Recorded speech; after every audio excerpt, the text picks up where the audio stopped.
Welcome to Meadowbrook Memories Podcast. I am Jelly, otherwise known as Glaister Prince, and my co-host is Hitchcock, otherwise known as Alfred Henry.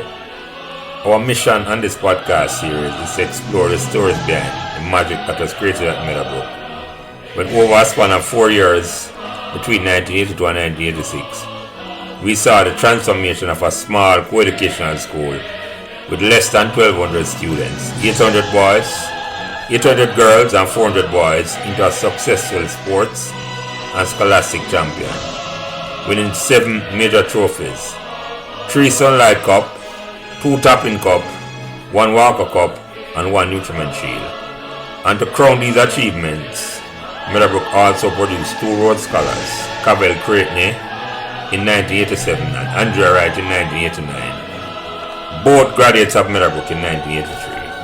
In this podcast series, we'll be speaking to persons, both males and female, who are actively involved in this incredible journey, along with friends and staff at Meadowbrook, which inspired the environment which created this golden era. We hope you enjoy our discussion. Please give us as much support and encouragement as you can on whatever social media platform you are listening. Welcome and thanks for joining us. Okay. Alrighty. So today is Saturday, May 7, 2022. Welcome back to Meadowbrook Memories for conversation number 15. Me as usual, Jelly, our Glaister, our Lance, our Prince. Before I introduce my friends who are joining me today, I must provide a little context about the upcoming conversation. First, the date, May 7th, is 40 years to the almost exact date of May 5th that a group of students created history at Meadowbrook by winning our first major trophy, school trophy, by beating Calabar in the 1982 Sunlight Cup finals, and made the late Lloyd Piggy Williams shouted, "We are history makers." It also announced to other schools that we at Meadowbrook had broken the glass ceiling, and as we would say, and over the next 4 years, we won 6 more major school trophies. I did not plan this conversation to be happening today, so it must be serendipitous that this is taking place on the 40th anniversary of this momentous occasion. This conversation was scheduled to take place on May 29th, and Debbie Meeks, Mrs. Raymond, Mrs. Hamilton, and Mr. Shaw was slated to be on the conversation this week, until my sister in East Wildman made me aware that this weekend was Mother's Day. When we scheduled the conversation, neither Debbie nor I realized the date. And because 3 ladies were scheduled for that conversation, Debbie and I agreed that it was best to swap our conversation date so the ladies can enjoy their Mother's Day. So on short notice, I reached out to 2 of my friends, one who don't need no introduction because he has been on the podcast before, Dougie Crooks. The other person joining the conversation epitomizes the magic of Meadowbrook, because although he left Meadowbrook in 3rd form in 1977, he realized you can check out a Meadowbrook anytime, but you can never really leave. Secondly, although he and I had not spoken for 4 to 5 years when we reconnected back in January of this year, thanks to Dougie, the dialogue and the relationship have not skipped a beat.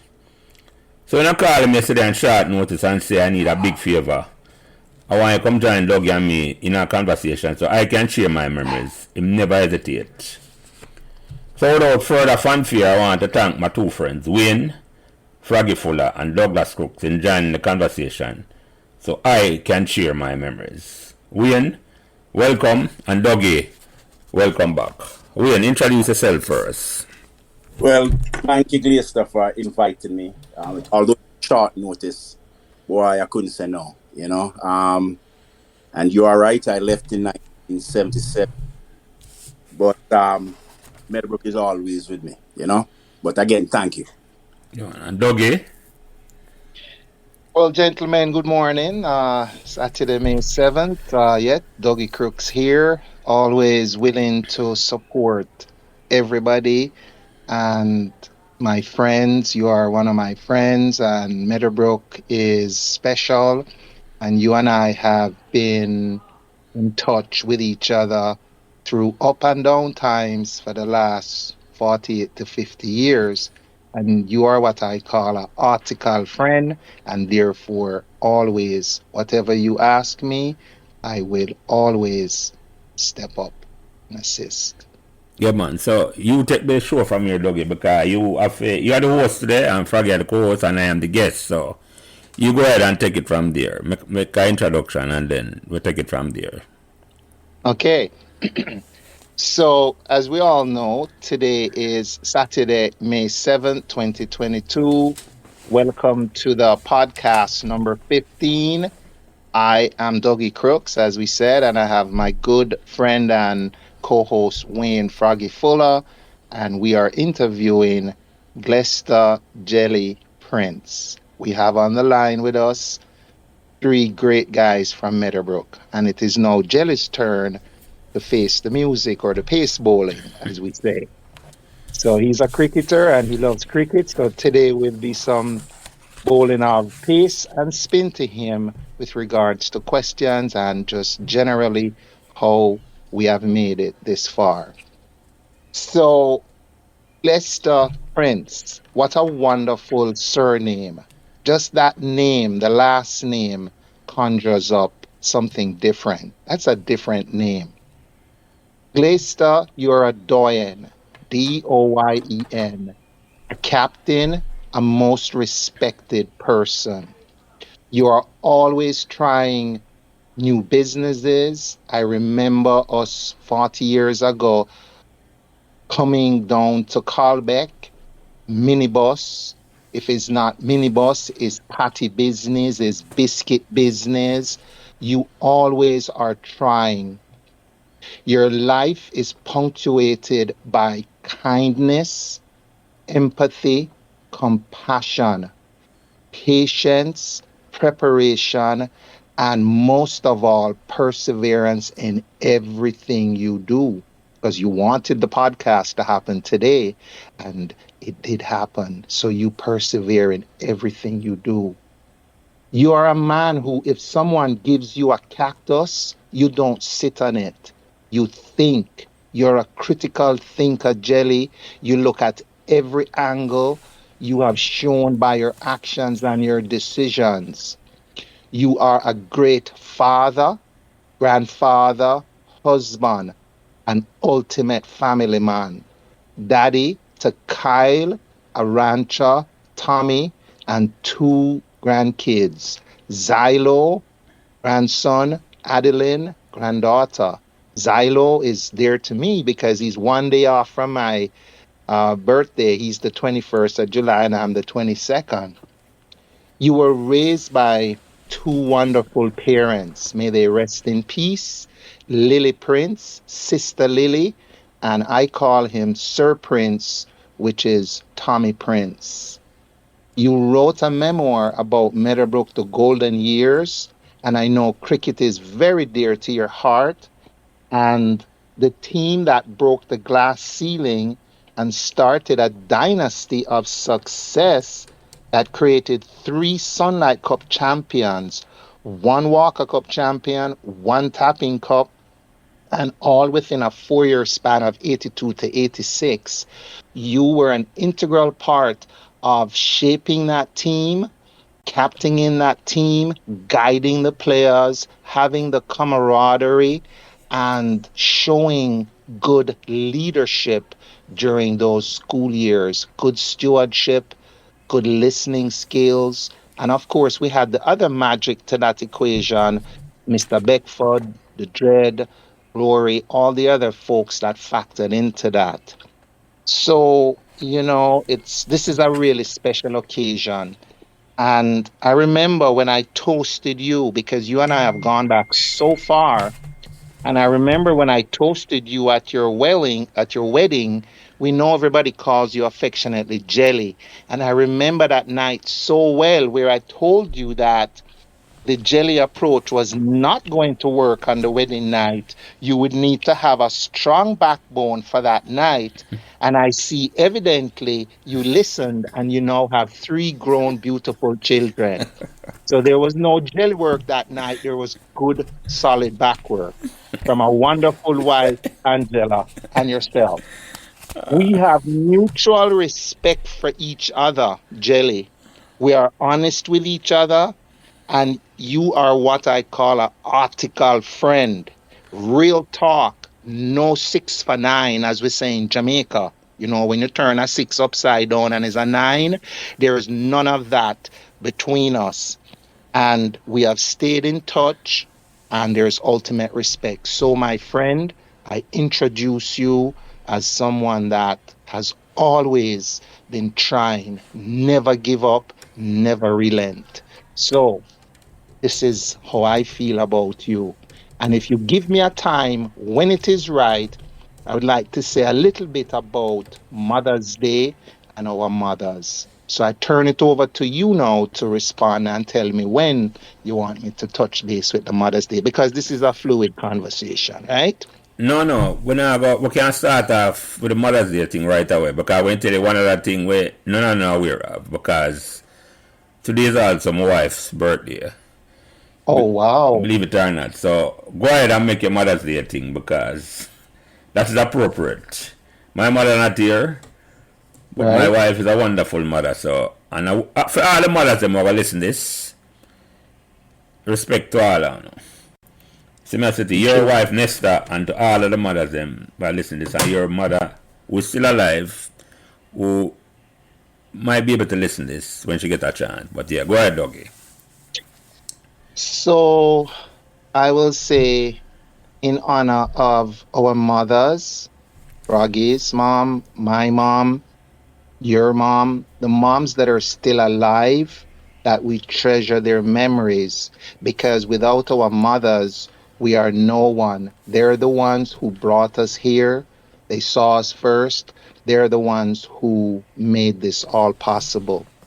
For those that are not here with us, may they rest in peace, but they will always occupy special places in our heart and our memories, because there is no one to you like mommy.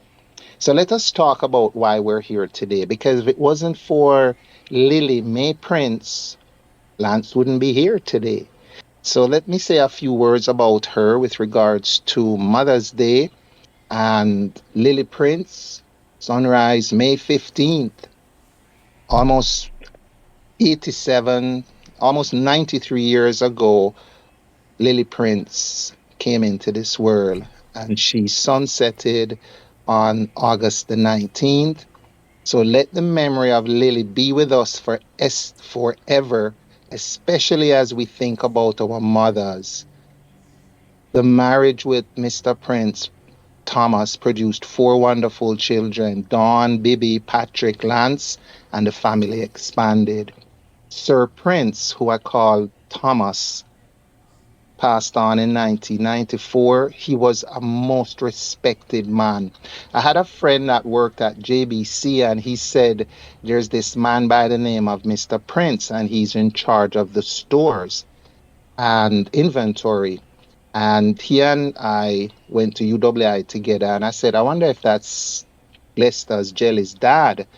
And me and Jelly being touching base, I found out that yes, his dad worked at JBC. And I remember having so many conversations with Mr. Thomas Prince at the 66 Colbeck um, Palace. Avenue, And he Avenue. was just, yeah, I call it the palace. Okay. Man's home is his palace. I call it his palace. And he was just a cool, easygoing man, and would always give you good advice. Circumstances change, alter situations. And so, coming back to the mom now, Lily Prince, I remember she worked at Biscuit Company for a long time. And Jelly, if you remember this, some of the freshest crackers you could put in your mouth would come from the Colbeck Castle. That was the good crackers from, I don't know, from that Jamaica Biscuit Company. Some of the freshest Excelsior biscuit crackers. crackers, yeah. There you go. Some of the freshest crackers. And I'm like, wow. And so, I remember Mrs. Prince, very quiet, very calm lady. And I remember words I understand, Sister Lily. would say sometimes she would have a little sniper words to say, or you say some hot words, and it would remain with you for a couple of weeks. Always, as I understood, she wanted peace for everybody and for everybody to get along. She would say, don't worry about a thing because every little thing will be all right. Right, Jelly? Right, that's our favorite Bob song. Yes, yes, Of yes. course, I remember her very well. She would quietly, without any fussing or trouble, that was her spirit. I remember her people saying that she would take in her family members and be always welcoming, and your dad. And, I listened to that and I said to myself, wow, this is where Jelly gets this caring approach because we shape our behaviors based on our parents and what we see a lot of times. So, this love and tolerance and quiet determination was given and passed on to her four children: Dawn, Bibi, Patrick, and Lance. Her seven grandchildren: Nadia, Dane, Dr. Sean Patrick, big up to him, Kyle, Thomas, Arancha, and the great grandchildren: Madison, Mason, Carey, and Xylo. She's always in our hearts. And the one thing she would always say is share, share, share your love, share everything. So you were blessed to be an offspring of two very cool and great parents, and they shaped how you are, and may they rest in peace. And it is because of your wonderful mom and dad. Don't forget his input while you are here today. So for all mothers that are listening, my mom unfortunately is not in the best of health. She can hear, but we don't know why certain things happen, but we treasure our moms and we love them, and they rest in our hearts in a special place because your mom is your first girlfriend and she is the person that she's your everything. So you honor her, and hopefully, as they say, everything just comes out the way how you expect. So with that, big up to the Mother's Day for all mothers, and we give them their due respect. All right. Thank you for That's that, it. Dougie. I can't add nothing to that at all. Thanks for that. Thanks for Anna, Well old said. lady and old man. Yeah, I thank you for that. And thanks to Anna, all mothers really. So yeah, yeah, yeah, yeah. So, Okay. so you, Go ahead, Billy. no man, Go you go ahead. ahead. You in charge, because remember, I am on Right, the hot seat this week. I'm listening. right. So, So I don't know if Froggy wants to come off with the first question. I mean, we have a template which we typically would follow. So if Froggy wants to fire off the first ball or Now you first go ahead. question, Dougie, go over ahead. to you, Froggy. Yeah. You can go ahead. All right. Let me start with the pace bowling. So Jelly, so here's this, and I'm gonna call you Jelly because I just know you as Jelly. yeah, And yes, Glaister and Lance, fine, but I've called you Jelly for 40 years, so you're gonna remain Jelly for me today. Okay, is that okay? that's jelly's perfect, man. I that me start with every time, every week. Yeah, go ahead. Um, So the question is, Meadowbrook High School is the nexus. It's the connective tissue that we all are hooked to.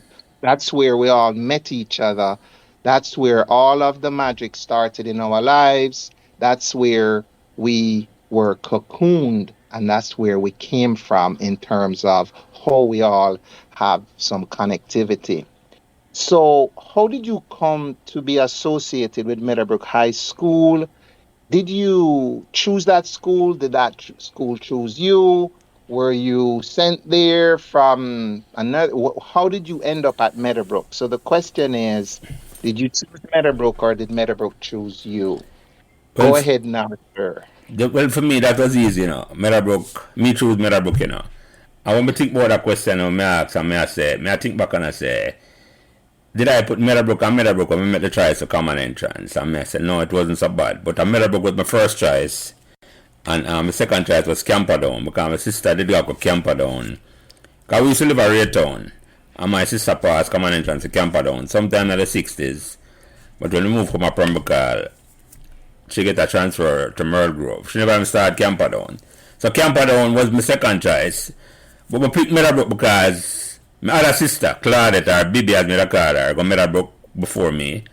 Used to love seeing her uniform with her beret, as me call it all the while. The beret with Che Guevara wear like. And then Patrick, my older brother, went to Meadowbrook too.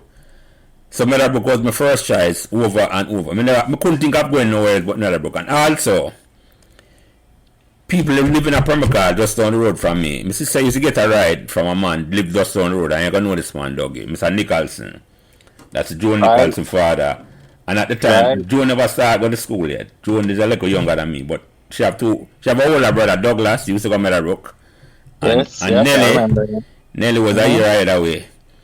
He used to go to Meadowbrook. So, Mr. Nicholson used to drive in Buick Skylark. And I date myself when we talk about them car there. I stop up and pick up my sister morning time when I'm on him way for drop off Nelly and Dougie. Douglas him named Douglas Nicholson. I go Meadowbrook. So Meadowbrook was, it wasn't even a choice. Me never think, but me used to see Meadowbrook in the paper. I compete. Them now compete so good. But me always I think and I say whenever me go to Meadowbrook, me I compete for them in some way and me I feel so me can improve that. That was my intention. I go Meadowbrook. Me just love the school. My sister and my brother go there. We people at Pembroke, I say near people at Pembroke, I go to Meadowbrook, so it wasn't even a choice to me. So when me get the paper, the man, you get the common entrance result, and looking at the paper, and I look, and when me see my name on Meadowbrook, that was the sweetest thing for me, man. Meadowbrook and me and my brethren, Robert Dewey, who no longer with us, and God rest his soul. Me and him was the only man from Meadowbrook. There's another girl who used to live down Patosi, who used to live beside Nicholson, a girl named Georgia Earons, used to go to Meadowbrook too. From Pembroke, She was in a 1 year thing. Used to go Meadowbrook too. So Meadowbrook wasn't even a choice to me, Dougie. Meadowbrook was almost in my blood from before me start Meadowbrook. So if you answer that question, I choose Meadowbrook wholeheartedly, 100%. So when you went in the Skylark to Meadowbrook in style with Mr. Nicholson. Because in those days, those cars were premium cars. You understand me? I mean, most cars in Jamaica were like Japanese cars, and so to sit in the back of a Buick, I mean, that thing was a cut above the rest, isn't it? Yeah, man, the Buick Skylark, them drive different, man. And a couple man, and well, I get a ride at the Buick for go to school, but most of the man, them walk to school. Me and Patrick walk to school, and the first, as a matter of fact, the first year I start Meadowbrook in 1974 now, before me get to the first day of school. In the summer of 74, Patrick was sick with a serious disease called osteomyelitis. A bone disease, serious bone disease. So when school started for the first couple of weeks, I don't remember him was there the first day with me or him come to school in a cane. Him couldn't walk on his left foot so good at all because him was so out. Hurt, Yeah, man, right. Yeah. Right. Now, he was recovered, but him have to walk and limp on the foot because I have to learn to walk again. Because it was a serious thing in terms of the summer of that. So I start, and I went, I talk about my mother, my father, especially the old lady, It come like them, they look at me long time and they say, I gotta slow make him do what I'm doing. Because the first day I got Meadowbrook, the bag when me carry go to school is something unusual. It was in a bag. You remember the Dulcimina grip then? Yeah. It wasn't quite the color of the Dulcimina one, but my first school bag, I go downtown, you get your pass, come on entrance when you go downtown, you go King Street and you buy a school book and your school bag and all with it. And I tell my mother, say, me want a little grip. And me get a little small green grip. I must use Dulcimina because that's the size, but it's a green one. So when we go to school at Meadowbrook now, me don't remember that, Dougie, but me had a grip. But me look back on it and I say, ratted. Oh, my mother just love me for carry the grip. She never look at me and say, Lance, you're an idiot, People have a laugh after you if you carry a grip for school, But She was saying is you had the right intention, green grip, from Meadowbrook, and you wanted your books put in a certain order, and therefore to have the exercise book. Remember them exercise book and the different books we would have? Yeah, man. You were probably so organized. She says, make him go on with the grip because it seems to work for him, so leave him alone. When he gets in there, he will understand that the grip might not be matching the contour of the school. That, But Dougie, how long did it last? hold on, what? How How long long the did it grip? last? Good question, Froggy, because guess what? The group maybe last until December, you know, because remember the group of carry now, we have PE. And them time they come to high school now, you didn't go PE from primary school, you know. Guys just go primary school and play like khaki clothes, but when you learn to have PE, you know, the group of carry PE clothes and school book, and the PE clothes and school book now go work good together in the grip, so. Oh, wait, Lance. Yeah. You mean Robert and the whole class make a carry grip for a whole 3 months? No, Rich Robert. No. I mean, That's a good question. You see, at the time, you know, I don't think we had quite home the skill yet to start mouth one another. We feel out where we are now with this. Everybody knew. No, you're right. He wasn't misbehaving at that time. He hadn't crafted that skill yet. No, we learned that skill by the second and third form. But it's a good question, Froggy, because Diego, I can't believe that Diego make a carry grip for so long. Yeah. I'm not take me on about it. It's a good, but the point is I don't remember what them carry. But I know I had my grip. You see, me I said to him, I said, but must have look. People must have looked and I said, boy, that brother there look weird. Where am I come to school with grip for? What's wrong with him? So that was my. Yeah, go ahead. Sorry, Doggy. Yeah, no. I wasn't saying. I was just listening. No. That was my. The grip thing was something. Remember, me I said, right. So the first thing me go on the campus, you know, I remember most, you know.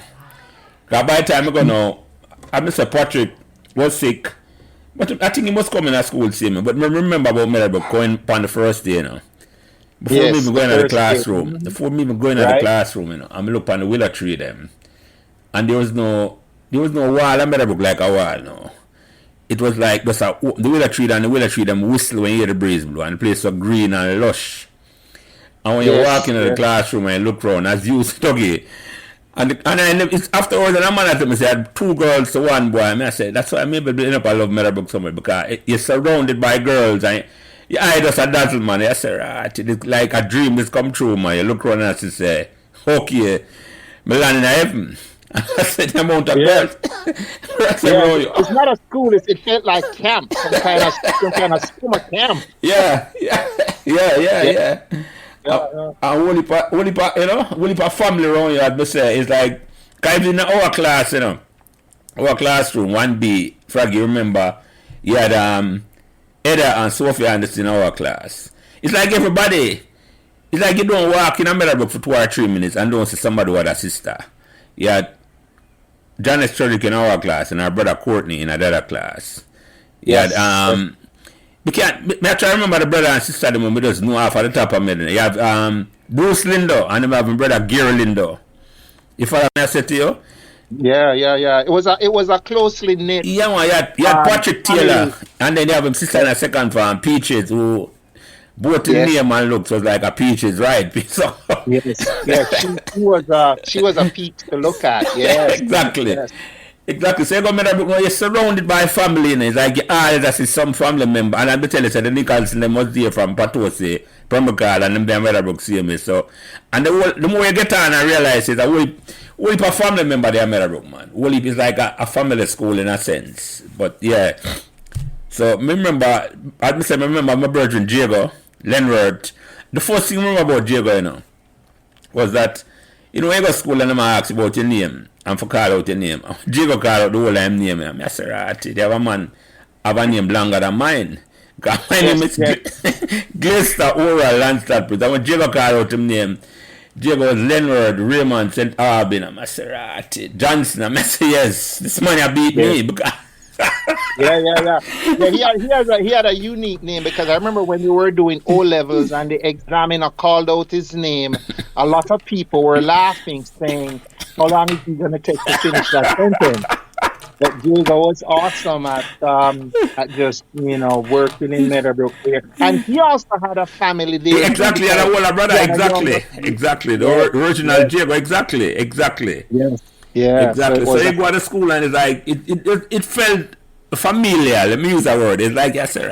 It's like you feel like a campus in the dog. You never feel like school at all. So it was just that's how we felt I go Meadowbrook. And then you start play sports and PE. Because me could play football and cricket. I grew up on Calbeck Avenue. That's all I do. As Leroy Smart saying at the stand, play football and cricket as one brother. That's all I do on Calbeck Avenue. right, One right, day when you come from school, we play football on the road or cricket on the road, depending on the season. And sometimes we had a track and field, and as you know, we couldn't run at all. We run little and go around the track, little, the triangle at the bottom of the road. But some come on Meadowbrook now, I was a competent footballer. I couldn't run. I'm more than a competent cricketer because we had played so much of them things upon the road, man.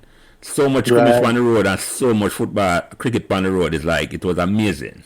It was amazing, Yeah, doggy. I remember you as a very good footballer, and I remember you with those either the football boots either was Puma or Adidas with some very psychedelic looking stripes. They were green at the time and yellow, and I'm saying, and you had those iron studs in, and I'm like, what the heck is this? And so you were a very competent footballer with bow legs, and most guys that have bow legs are great footballers. So you were a very good footballer in my view. I mean, obviously, maybe I was a salad playing, but it was, it was, you were a great footballer. So here's a question, coming back to the first day of school. Were you, when you were did you assemble in the assembly hall and then they took you back to your individual class like 1B? Do you remember that specific day in the assembly hall if they took you in there? Um, Going back, how did you feel in that assembly hall that first day with the grip or the green bag or however you want to call it, you know? Green Because I boots. was in my shopping pants because my mom gave me oversized pants to wear to school and I couldn't understand, but I learned after that. So, how were you that day in the auditorium with the rest of students? How did you feel? And do you remember that day specifically in the auditorium when everybody was gathered? Do you remember that? No, me not quite remember that day then, doggy. What did happen in terms of say? When we remember more of the people in the classroom. It's like, because and our classroom was such a diverse classroom, 1B, and Froggy can attest to that. It's like, I look around now and you say, I live now, you say, must get a game. And then you look around and you say, and Frog, me if you remember this, remember you named Mark Chenyen? Yes, yes. Yeah. Chenyen. And if you remember Chenyen, doggy, Chenyen had no, what I call it, mobile skill at all for the nothing. But Chenyen had to play upon the team because we never have 11 boy in the classroom. Yeah, yeah, yeah, yeah, yeah. So I remember Alan Satius, and I have a older brother in a second farm to Anthony Satius. Yes, Um, yes. Yeah. remember Mhm. remember the people them doggy more than I remember the people them more than say what did happen on the first day in terms of say because there was no significant standout for Sarah did any either embarrassing incident that you remember or any significant thing where is because you remember go by where what trigger in terms of if you did embarrass or something significant happened. I have selective memory. We all do. You remember some things and some people that don't remember certain things at all. Yeah, So Yeah. that's a good question, Glaze. Um, did we know which form we were going to be in before we came to school? Thinking about it, I can't remember if we knew in the summer or did we find out the day. I think it's on Yeah, the I think we found out on the day because what stood out in my mind when I went to Meadowbrook the first day was all of these people, the students in the assembly hall, and then Mrs. Millwood or the different teachers that were involved to get the classrooms populated correctly. I remember them calling out names, and that they would say, this one is going into the B stream, because Meadowbrook at the time had three streams, A, B, C, with about Mm-hmm. 30 to 40 pupils in each form. And Mm-hmm. I remember, because it stuck with me so much, because I felt like I was being herded, because it was like 100 kids, 90 to 100 kids in that auditorium, and then they're just, you're going here, you're going here. And I remember it so carefully and so well. And I just felt like, wow, this is where now we separate from each other, and we're marched into our so-called home slash form. I remember that like yesterday. So, Doug, um, It wasn't preordained before the summer.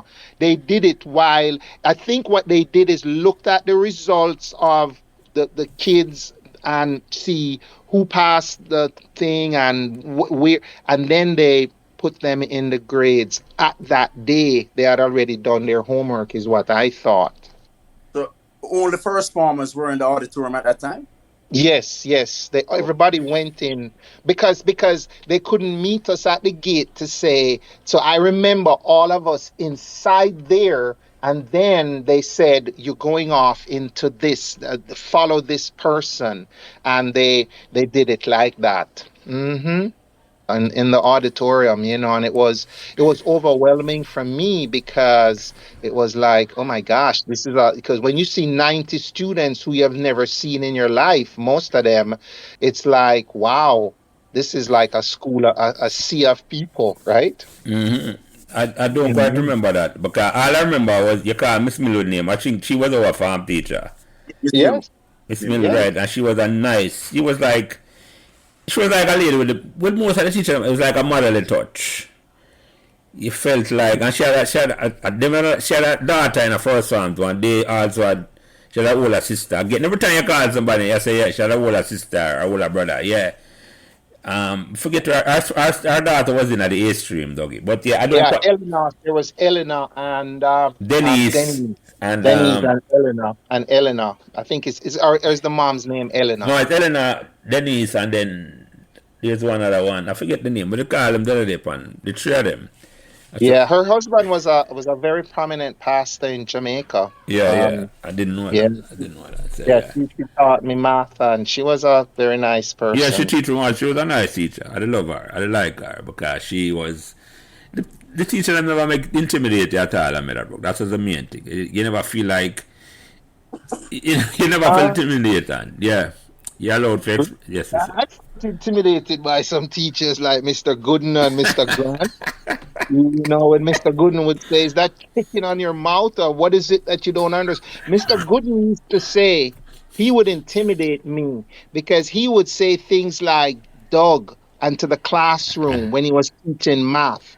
He would hold up and draw a circle, and he would say, "People, look on the donut. Don't look on the hole in the donut." So what he's trying to say is, look at the problem at hand and don't look through the problem. And he would forever drill that home. And I was like, what's Mm. going on with him and donuts? And but he was just trying to say, look on the surface of the donut. If it is circular, because in those days donuts were circular, no Yeah, donut yeah, have all yeah, kind yeah, of yeah, shape. So yeah. he was saying, look at the circumference and the material that making the donut up, rather than looking through, because he was trying to say focus on the problem. And he was very strict. And Mr. Grant was the same way. I was scared of him for sure. Yeah, Mr. So a Grant little was. intimidated. Yeah, Yeah, some Mr. teachers Grant. were. Yeah, but yeah, everybody, yeah, Mr. Grant was tall and strict and look intimidating and all them way. And a giant, and he was a former Meadowbrook student and all them way. But So, Scholar. He was a scholar. he was a scholar. But I was a prankster in terms of a school. Or I wouldn't call myself a full prankster, but I was a troublemaker. I had a challenge to teach them in a certain way. I remember I think a first or a second farm. I don't know if you remember Froggy, a teacher named Miss Peart. Miss Peart. Yeah, I remember her. She teach English, history, History she history. teach. She was very, she was very diminutive and Yeah, man, small yeah, and smart. Mhm. So Yes. she come one day, I said, we must name some European country for her. I say, yeah, man, me and her, you know. I go outsmart her. I say, all right. I say, Czechoslovakia. Knowing full well say that was hard to spell. Me couldn't spell it either, you know. And she started writing it. I said, no, all right, tell me another country. Oh, she couldn't spell it either, right? No. So from early on, me know and I say, okay, a teacher them know about them not necessarily gonna know more than you. So very early me recognize that and I say, okay, yeah man, she don't necessarily I'm never go to that me want to find out, you know, but the mere fact I'm gonna test it and I say, because forget me, I'm a new junkie from them time there. And I hear the country, Czechoslovakia. I say, okay, let me test her and see. But she She didn't want to have anything to do with that. No. She said, give her another easier country to spell. She never said easier, she said, give her another name country. So, yeah. Yeah, man. Mm-hmm. So which of your teachers would you say inspired you the most? Which of the teachers made you feel comfortable? How was your art teacher? How was anything that stood out with the teachers, with any work that you did with them, how they critiqued it, how they made you feel? Do you have any special memories of those teachers that inspired you or got you some cheeky comments, or just how did they make you feel? I remember your art teacher, I think her name was Miss Bose or something. I remember something about that, but you see if you remember that. Yeah, man. Yeah. Yeah, dredge up that memory for yeah, us. man. Initially, I think she was born our farm teacher too, you know, Froggy. Can you remind me? She wasn't Mrs. Lysett at the time, because she came to school, her name was Miss Airborne or something like that. Yes. I hear she's back at the school. She was originally the art teacher, and then later on, now them switch on. Wasn't I thought it was Miss Packer? Wasn't it Mrs. Packer? I remember the name, I don't remember, but The lady. eh? I thought our art teacher was an elderly lady. You know. Yes, Miss- she was an ex, like a white Jamaican, right? Packer, right? Yes. Right. She was also an art teacher, but Miss Arboyne was she was very short, not very tall, right, Jelly? Yeah, I man. remember Yeah. her. She went. Yeah, she been married and came Mrs. Lysett. I hear she's back at the school teaching. I know. I don't know if that's true or not, but yeah. And then no, Miss Bose, Maxine, she used to teach me art at the second and third farm. I remember, but there's certain things I just can't do, you know. And I tried to talk about a couple weeks ago. He asked me if I can sing. I said no. Our drawing was not matching at all. So, don't ask me to draw a circle or nothing like that at all. I'm going to draw something, and the lady looked at me, Miss Bowes, and this is one of the few times a teacher licked me. I mean, I realized when Mr. slap me in terms of say, make me feel. She looked at the thing and said, oh, Mr. Prince, that look good from afar, but it's far from good. It's it's long afterwards. And you didn't know what that meant, but you know it was a slap across like the ball. Yeah, right? So and long afterwards I realized that I said, I did this way neatly. yeah. Another teacher I remember good now was Miss Richards. Miss Richards was my favorite teacher, man. Miss Richards was I may tell you, say I was such a prankster in terms of that. Miss Richards used to teach geography.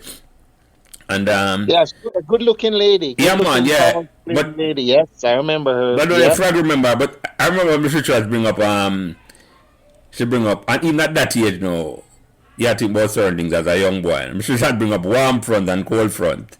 I say, what she mean by warm front and cold front? So we start repeating it, and I can't see her smile, and I got me serrated. Yeah.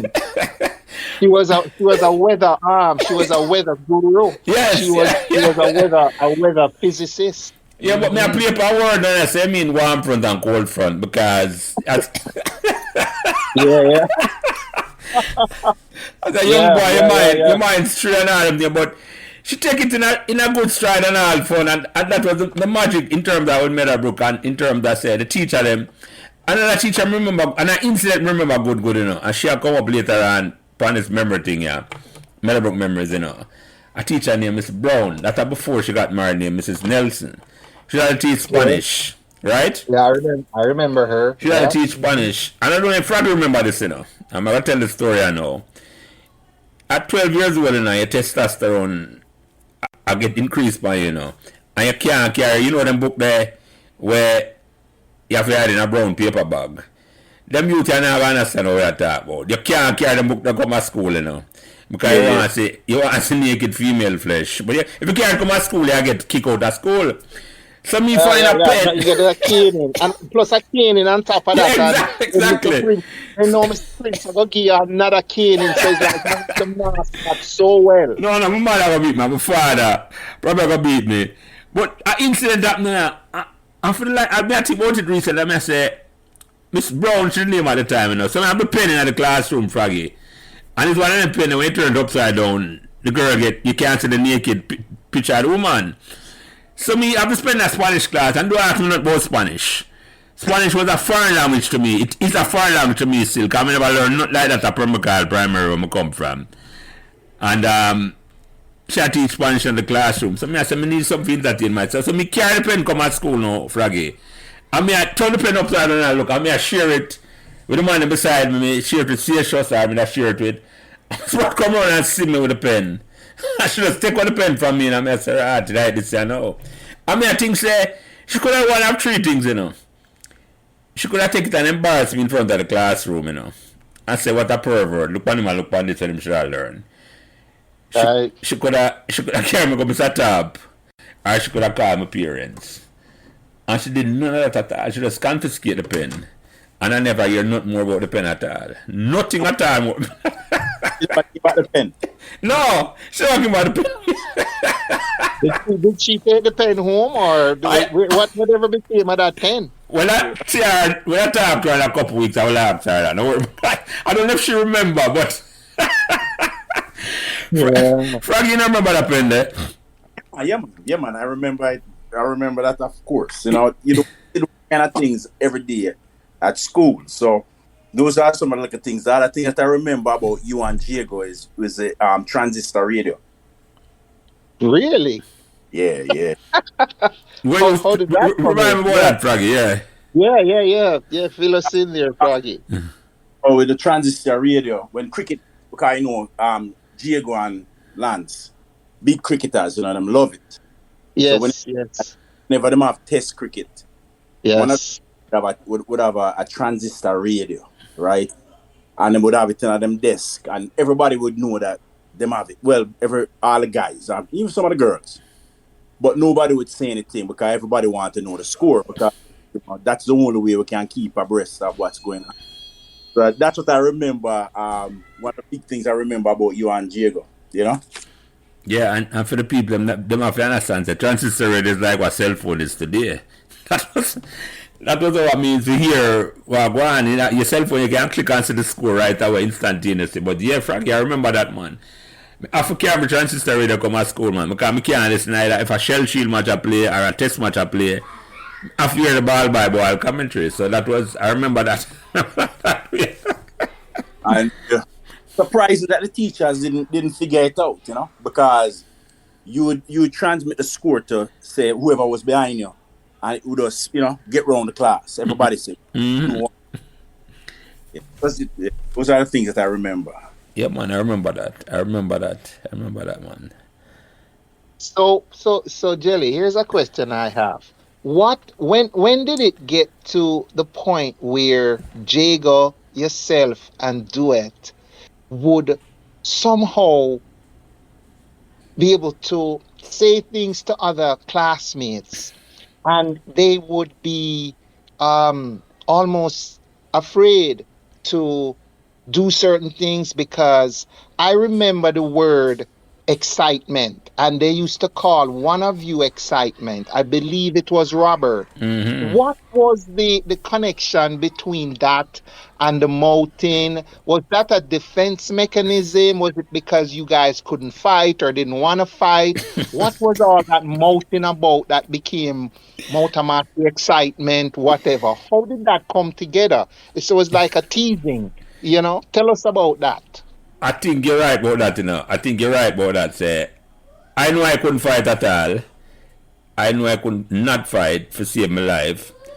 So I use words for phrases. I weaponize my words to defend myself. That's a keeper of everybody. And I think do size, There wasn't a fighter either. And if you remember Jago never fight either. So I think it became, in a sense, they put it that way, I never think about it that way before. All three away where people didn't like fighting, but we say, well, now when a body thing come intimidate, so we'd use the words, for, we'd weaponize Yes, the words in such a way that nobody would come near we at all. Nobody would come near yes, we at all. Whether in the classroom or outside and throughout the rest of the school, and they got bigger and bigger, it's like, we don't know. We don't, and then for me personally, you know, nickname was a thing when I learned from my father. You know, my father have a nickname for everybody. You know, right, right. so nickname. But me have my own nickname, so it's not like say I discriminate. Jago have a nickname. Jago do. And everybody have a nickname, you know. But we don't find a nickname for everybody for the same them, you know. So anybody who thinks say them smarter than we are, them better than we have to make sure we have a name for them. I want the name stick, man. You disarm and Right. disorient the person so much. It's like, and you're right, the travel that take on in the body and all come out. And Yes, that. yes, yes. I remember that, and but, it was like, but, hey, what's going on with these three musketeers, you know? but you have to remember, you know, I think we were hard on ourselves first. I'm going to tell you what I mean by that. I think I relate the incident to Froggy what day, you know. In terms of, say, by that I mean, you know, we had take on ourselves before we even, and I didn't think we did it consciously, you know. But we were, it's how we communicate with each other. I remember one day, you know, me and Dua take a bus. I think I've seen them go watch a match, right? And me and Dua take a bus and I pass, you know, Dovecot did have an office on Constance Spring Road after a while, right? And, you know, me at Dovecot had an office on Constance Spring Road, Doggy. I don't know if you remember that. East Kings out. I Yeah, think right it's at the West corner, Kings right, out. so right, And exactly. right by Champion Battery there. Yeah, And man, right, exactly, yeah, right. yeah. So me and Dua take the bus, go, I think we have a crossroad to go watch a Money Cup match or something like that. And then, I think the next day, you know, the argument come up now. Me I say, yeah, Duff got the half a tree. I would say, No. forgot that. Do laugh at the sky and I go call Jago and say, Jago, look at Jago, don't know what Duff got there. Them know, so Duff got over Spanish Town, you know. And I tell the man, no, Duff got to open the office a half a tree. I think they just open the doggy. Yes, yes, And the yes. man will do and Jago that mount me mercilessly if you say, Jelly don't know where Duff got there, you know, even though Duff got there Spanish Town for how long. But that's how we were to each other. That is how we were to each other, man. And we never partial, man. We did not partial at all. Whether it was Hitchcock in the goal, a man a play a cricket match or a man a run, it never mattered to we, man. We have to find a way for disarm him and make ourselves feel good. So that was that was some Yeah, come yeah, out. yeah. The connection that come out. I think the trio didn't like fight, and the trio were hard on each other, just like oh, with hard on everybody else. It's not like say we never hard on each other. I think it toughened me up in terms that say there's not nobody could have said it. I just water off your back because we did it to ourselves already. We're hard on ourselves from before. So yeah. Your class, that never happened in your class. It did. I mean, I guess I was very sensitive to smells, and they would end up calling me nose.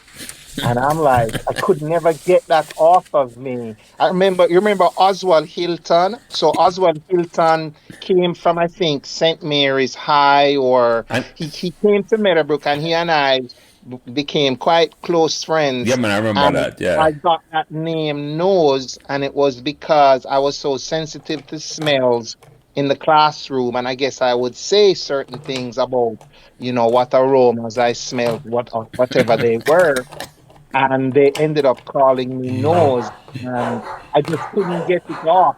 And in those days, if you react to the name that you are given and it gets under your skin and they see that you don't like it, it's going to be rubbed in 100%. So you almost have to learn to ignore it, or it's going to be a mantra that you're going to be carrying all the time. And if you don't like it, or they see that it pushes your buttons, you're in trouble.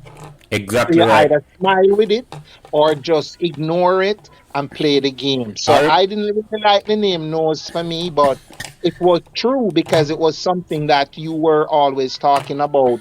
You smell this or you smell that. So it was an interesting thing that you get these little nicknames at school that stick with you, which is some people would say it's teasing, but it's just something about you that is unique to you. That because then remember they call Oswald Bros Yeah, because man, he because had a I'm eyebrow. I was just gonna say that. You're right.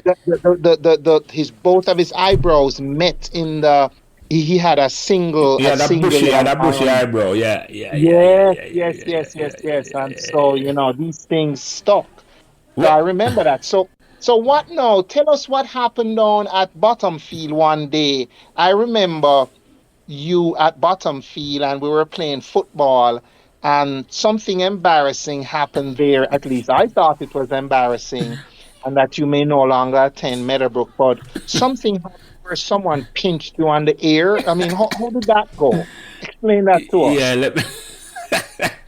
that was an instinct, doggy. Because an instinct and biology in a sense. Because for all my life, and even today still, I can't hear out of my left ear so good, right? Okay. And back then, now, somebody at school, and as usual, me in a PE, me after attack and I get trouble. So Mr. Griffiths was a PE teacher, decided, say, me had the too disruptive, Oh, right? wow. And the man Yeah. come round behind me and hold on for me and ring it my left ear, which was maybe the problem. And this was an instinctive reaction. I said, don't, I mean, I have repeat from what I said so. The longest a Jamaican bother and I know I'm famous for. In a first farm, I tell this man, this white man, Mr. Griffiths, and the man became pink and red at the same time because probably, I don't know if you never heard it before. I never heard it from a little boy like me before. And I never had nothing what happened to me, no doggy. I mean, in my mind, I say, listen, a man not supposed to just come touch me them way. I not care. He never have nothing to do say him color or not. It was a black man or a Jamaican teacher are the same way me that react. In my mind, no man that just come touch me Well, and ring I, our I can ears. tell you. Yeah, I can tell you, we were watching closely, and I said, "Oh my God, I've never heard the English language so colorful." And now I think that he's not going to be at this PE class anymore, so I won't have to worry about the footballing skills because we in the C stream weren't really heavy duty ballers like you guys in the B stream. So I said to myself, it looks like he's going to have to find another school because Mr. Griffith is turning into a lobster and he is whining in pain, and this doesn't look like a good situation to me. Wait, Dougie. So Lance was in pain. Yes, Yes. was So, in, so no, that makes sense now. So Mr. Griffiths get shaky. yes, because see what happened is he did not know that Lance had this condition on the left ear that was a problem. And when you pinch the lower edge of the ear or anything, it can get very hot And a and pinch it's doggy, the already man and a pinch. Say it right, the man a ring off me ears, well up on me ears and I ring it off. I mean I yes, say well yes, yes. So his ear, jelly ear was getting hot and hurting. And then Mr. Griffiths, because of how Jelly reacted, Mr. Griffith started now getting flush in the face because he was embarrassed because he knew he should not have touched him like that. And I guess the reaction was so volcanic that it was like, what the heck is going to happen here now? And we were all puzzled by it. But we were happy because sometimes Mr. Griffiths would be like, yeah, somebody needs to stand up to this man. You understand? Wait, Lance. So after ring off his ears, right? yeah. And you cuss the long bad one, right? And turn red. What were you thinking at this time? Did you say, boy, you done? Or No what were you thinking? no that never crossed my mind no, Froggy. Can you know why? Why? It never crossed my mind because even in a first farm, and by that time, my mother and father know say I was a bad man merchant, right? The last time we get a bus out from my father, and this was before high school, was for cussing. So right, so people, I only know me, so I used to cuss a whole heap. I didn't know, my name not think say, me never get expelled from school or none of that at all. Me just say, is a figure of speech that just start me attack. I mean, and the man pissed me off. That's what I look at it and I say, the man shouldn't do all that for me with it, but me never think about it at all, Wayne. I never ever think about it and I say, because if I was thinking about it, I would probably not react that way.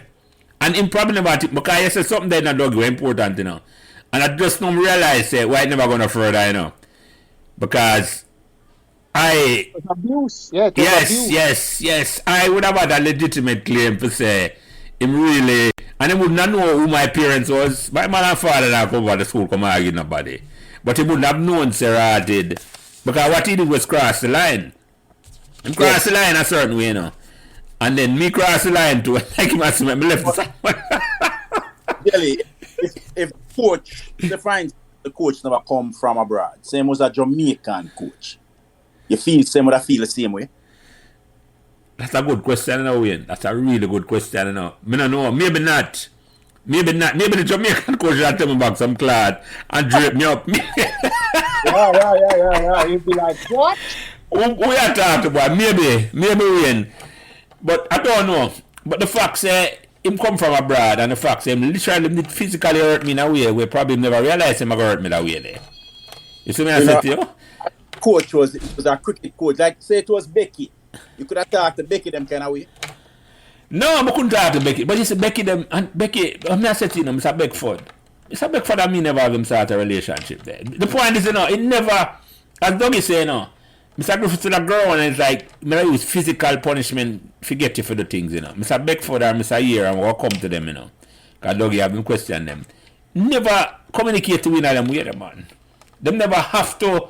People have different, I don't want to say controlling style, different leadership style. I'm going to call the right word. Right? Mr. Griffith's one was more of punishment and want make you follow him no matter what. Mr. Beckford now I tell Mr. Beckford, I will come to him. Now get an incident what happened with Mr. Beckford one evening. Right? Where I come from, we leave school, leave training and I go home, And we are on Meadowbrook Avenue. And as usual, me a cuss. Right? But I go cussing bad. So me I cuss loudly on the road in a uniform and thing. And Becky just showed one word to me as a prince. You can't really talk them way up on the road, in a uniform and all them things. And that was it. Yes. He never come That's drape me for nothing, You see me? Go ahead, sorry. They knew how to. So what happened is that we had a lot of expatriate teachers when we were going to Meadowbrook. Remember Mr. Honor, he taught geography. We had Mr. Can't remember if his name was here. We had Mr. Strudwick. We had a Mr. Strudwick teaching math. Yeah. So we had about 6 or 7 of them at Meadowbrook. We had Miss Parry. I don't know if you remember. Yeah, I remember, And man. so what I thought about them was that they were sometimes a little condescending. We didn't understand those concepts at the time, but they were I found some of them to be very stern. And I guess because of the cultural backgrounds, we didn't understand their way of communicating. And they certainly sometimes didn't understand our way of communicating and our culture. And therefore, it created a little bit of a disconnect between It's more than the a two disconnect, cultures. doggy. It was a tension, It was more than a disconnect, Right? You bring up something important, The Jamaican teacher seminar, somebody would have a longer number time complexion. And I think because Mr. Year was here longer, it would have more acclimatized to the culture more than some of the teachers them. Because I think about it, in the 1970s, in the era of Michael Manley, Jamaicans begin to flex their muscle, And whether we believe it yes or no, we as youngsters, it's not like you consciously do it, It's like you start stand up for yourself and you feel proud and I say, unless somebody attack you a certain way. I mean, I talk about for me. Nobody is supposed to just no care where him come from or authority him have. Respect have over both ways. You follow me, I say to you, so Becky, could I get me for doing anything? I'm saying, could I get me for doing anything, Them know my course and them know me indecent and all them thing with my language and all them thing there. But them could I get me for doing anything because them talk to me a particular way. With respect. You follow me, I say to you. So it was... But I think they can talk between the lines to you two, because when you were walking down the road, because I do remember you had a little bit of a mouth on you at Meadowbrook that needed some stuff. And when you were now walking and talking like that, and Mr. Beckford, who was a respected teacher, chemistry teacher, when all he has to do is say to you, Mr. Prince, and you immediately translate that into your mind to say, what you're doing is wrong if you are conscious. That's And then he doesn't have to say anymore. It's a look, it's just the simple word of calling your name. Now, the expatriate teacher may now take it to another state and gone into something, and now it turns into a big a fiasco. And confrontation. Yeah, yeah, a yeah. big mess. So it's But a what cultural thing where Becky could have just said to you, Prince. That's all he said. But Doug, you're right. That's all he said. That's but all he Lance, said. Yeah, go ahead, could Froggy. Sorry. could it have been that you just had a little bit more, you had more respect for Becky than you did for Griffiths. Griffiths? Because what did Mr. Griffith, I mean, why would you respect other than him being an elder and a teacher? But I'm thinking that with Becky, because when Becky had us at Cold, I think, was it at the Colts cricket time? Yeah, man. Yeah. Becky up Colt. Yeah. Colts, it was, you gained respect for Becky. For some reason, he seemed to be a fair young guy, and he knew to talk to us. It No, was like, man. No, hold on. Yeah, leap on something definite now. I'm going to transition into that, you know, because I'm cricket, you know, which I'm in love for Meadowbrook more than anything else. And we identify Meadowbrook. Before Becky, you know, before Becky started coach the Colts team, you know, Dougie I made the Colts team. Dougie and Cracking I made the Colts team because Dougie was way above we in terms of ability with cricket and all them thing there. Right? Herbie McDonald a captain the Colts team when me in the first farm. Raymond was up on the team. And but there was no, in my mind, unless you're really good like Dougie or Cracking, you're not getting a game on the Colts team. Or we know. I know disrespect to no one. There was not a process in We them. don't know about that. We don't know if we was that good, but No, we but I were tell you, playing but early. you never the team unless you're really good, Dougie. Because there was no process at all. Me never have no imagination. So when Becky come on in a third farm, you know, and Becky go on and pick the team, and me never gonna forget this in a way, Fraggy. You bring up a good thing, you know. Because Becky come and Becky a pick a team based on merit. Me never, what me I saying, that's how me feel. I'm not gonna tell you how me feel that I remember that, you know. The first match me play now. I mean, after when Becky talk and Kingston, Becky say him go on and just look on the classroom them and look on man a play and that's when pick him team. Me never know that, you know. But me just feel, say, me I get a chance to play. I'm going to tell you why I know me get a chance to play. The first match me I play, the first Colts match me I play, competitive Colts match me I play for Meadowbrook now, 1977, the year ago. Colts final, right? We play George is down at Woodford Park, right side of Sabina Park there, right? And me I open the batting, because I was the open batsman, and Jay got the middle of the batsman. You're up on the team too, Froggy, and Dougie up on the team. And me I open the bats, and the brother named Carter, I can't forget, some things you just don't forget, you know. Carter bowled me 2 ball outside the half stump, and it swing and leave, right? The next ball now, Carter bowled to me now, and pitch the same place, and I said, me just leave alone again. And the ball swing come back in and look how me go some strokeless ducks. And me I say, right, this is it. Me never ever see no more ball or ball from Meadowbrook again. Right. And Becky never bring up that at all. It never come up at all. And me kept playing and it was a integral part of that team. Because me I say Becky I pick him team for merit. And the merit selection there, me respect that so much because all that meaning is that me I get an opportunity to play and try to make the team. The man discard after one try, and I say right. So me had a big respect for that man. Me in my mind, Mr. Beckford, in my mind, are the most impactful thing for my life. Even though never teach me, because I couldn't do chemistry. But just only select him cricket team, and then thereafter me the captain of the team, the Colts team, because I'm their coach and make me captain of the team. But just and the respect when me have for him, Froggy, you can see it. All have to say to me on Meadowbrook Avenue. Prince. And me know for shut up. He never have to come bring me ears.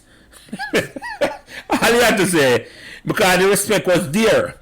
Because me know say this man a treat me fairly.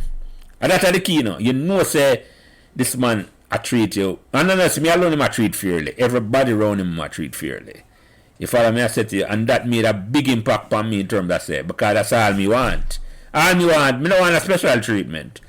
We just want to get a fair shake. And that never changed on me, man. Me never forget that, man. And me have to, every time I get the opportunity to big up Becky, Mr. Beckford, Mr. Never Beckford, me make sure I call him name properly. Me have to big him up, man. Because, yeah, that transition when me I play Colts cricket, Because me the talent, me never talented. Me telling that all the while. Me never make the Sunlight team until me I repeat fifth farm and all them thing there. But me kept playing. And me kept playing because Becky and by extension Mr. Year come on now at the same policy. They are the same respect again. It them never matter to them if I'm here me a cuss bad word. If it not, them never them no cuss. Well, I mean, stick a pin. Yeah. Mr. Here come from where? So you come from England, man. So here's an Englishman or Wales. I'm not sure which one. Yeah. Griffiths come from England also, or was it the US? England. No, I think Mr. Griffiths came from Wales, and Mr. Here came from England. So they're all from that, those countries, UK. But coming back to Mr. Beckford, I'm going to second what you said there.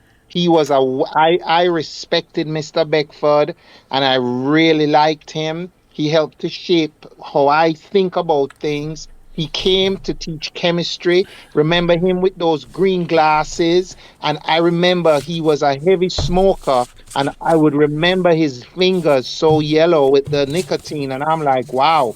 But he was a great chemistry teacher. And I remember how he selected me to field in the slips. Let me tell you what he did. He walked up to a number of players on the field during a practice, and he just threw the ball at you from about 3 or 4 feet away. If you caught that ball, I remember him saying, "You're going to field in slips." And I said to myself, what is Mr. Becky doing? That's how he selected the slips players, because you had to have lightning fast reflexes to field in slips. And I remember him doing that to me and saying, "You going into slips," because remember, I couldn't really feel well, but I had good reactions to stuff like that. So he was a well-respected teacher, chemistry, and because when you can marry schoolwork with sports, the greatest thing is sports, because it teaches you teamwork and how to get on with people and how to get them to see things your way. So Mr. Beckford started that off with his teaching, with his guidance on the cricket, and then that matured even more now when you buck up a guy like the Dread, who comes into Meadowbrook now, and Mr. Beckford is there, and the Dread. That's a winning combination right there. You agree with that? Yeah, man. Definitely. Yeah, go ahead, Froggy. And that cricket team, Becky had students from first farm, second farm, and third farm, and a large portion of the team, well, not a large, a good portion of the team were second farmers. Yeah, man. Yeah. Just to what you say, that merit was what was rewarded to make the team, So, that goes to say, I think that goes to say one of the reasons why you have so much respect for him, because him live it and teach it. Don't just start it. Yeah, man. When you send me the book there in a Froggy, I'm look on the picture and I say, there was no fourth farmer on that team in a doggy. And I said fourth farmers couldn't play Colt, I mean, take Mr. Becky and I asked him, and I said, "Becky, how come me not send a fourth farmer on that team, yeah? Them never good enough for what?" And he must say, "No. You must look to the future and you must look for people who have the passion and want to play." And you think about it, that Colt team, is the foundation of the team what take Meadowbrook to broke in the glass seal in 1982. You see me, I said to you, because it involved me, Diego Beanie, cracking, you, Dougie, all I know contribute for building Meadowbrook to a cricket force where it was in the 1980s from that Colt team, based on the fact of Mr. Beckford, the Chung brother, them, Richard and Ian Chung. You follow me, I said to you, I can't remember everybody's name, but the foundation it's set and lay because of Becky mindset and the respect what me have for the man. And I tell him, man, when we learn from him, I tell him, man, as a teacher, I think I don't respect Mr. Ayer, but as Mr. Ayer, just behind Mr. Beckford will be Mr. Ayer. It's almost like 1 and 2 in terms of the impact what the man they have on my life. But Becky, because of that, just to make sure, not even make sure, because as I say, I don't even do it consciously, but I know, say, once him about and start with the team. Just like I said, Doug, look and pick the coach, the SIP player them. Yes, I wouldn't yes. have gotten a game if it wasn't him I pick the team and all them. Yeah. That's how I see it. I don't know how to see it, but that's how I see it. Was a special person because he could spot things. Because I'll tell you one little thing about him that I remember, and he's so right. I remember when I was in third form, I was really focusing on my school. By the time I got up in the 3C, and Mr. Beckford said something to my dad. Because remember, sometimes we have the parent teachers meeting and they come in. And I was getting almost the same grades in almost all of the subjects. And Mr. Beckford told my dad that the problem is for Doug is not what he wants to do, is that he has such decent grades in so many different subjects that he's going to have a hard time picking the area that he really wants to go in because he's almost equally good in all of the subjects. And he says the goal is going to be for him to determine which area or streaming he wants to go in. And to this day, I remember that. And I said to myself, I think I went into the sciences. Don't know if I did that great, but I did okay. And I said to myself, what if I had gone over into the arts? And Mr. Beckford told my dad, I remember that day so well because we were now picking the subjects in for the fourth form or whatever. So Mr. Beckford understood the line, the trajectory that he saw you on. And he was a very in tune person with the students because maybe he came from UWI, he's Jamaican, he understands us, he was an intellectual, but he was a very down-to-earth guy. Remember how he used to laugh? He would have this laugh and you would just look on it, and he just had a great sense of humor also. I remember Mr. Beckford, one of the better teachers at Meadowbrook. Doug, also, how old was Mr. Beckford?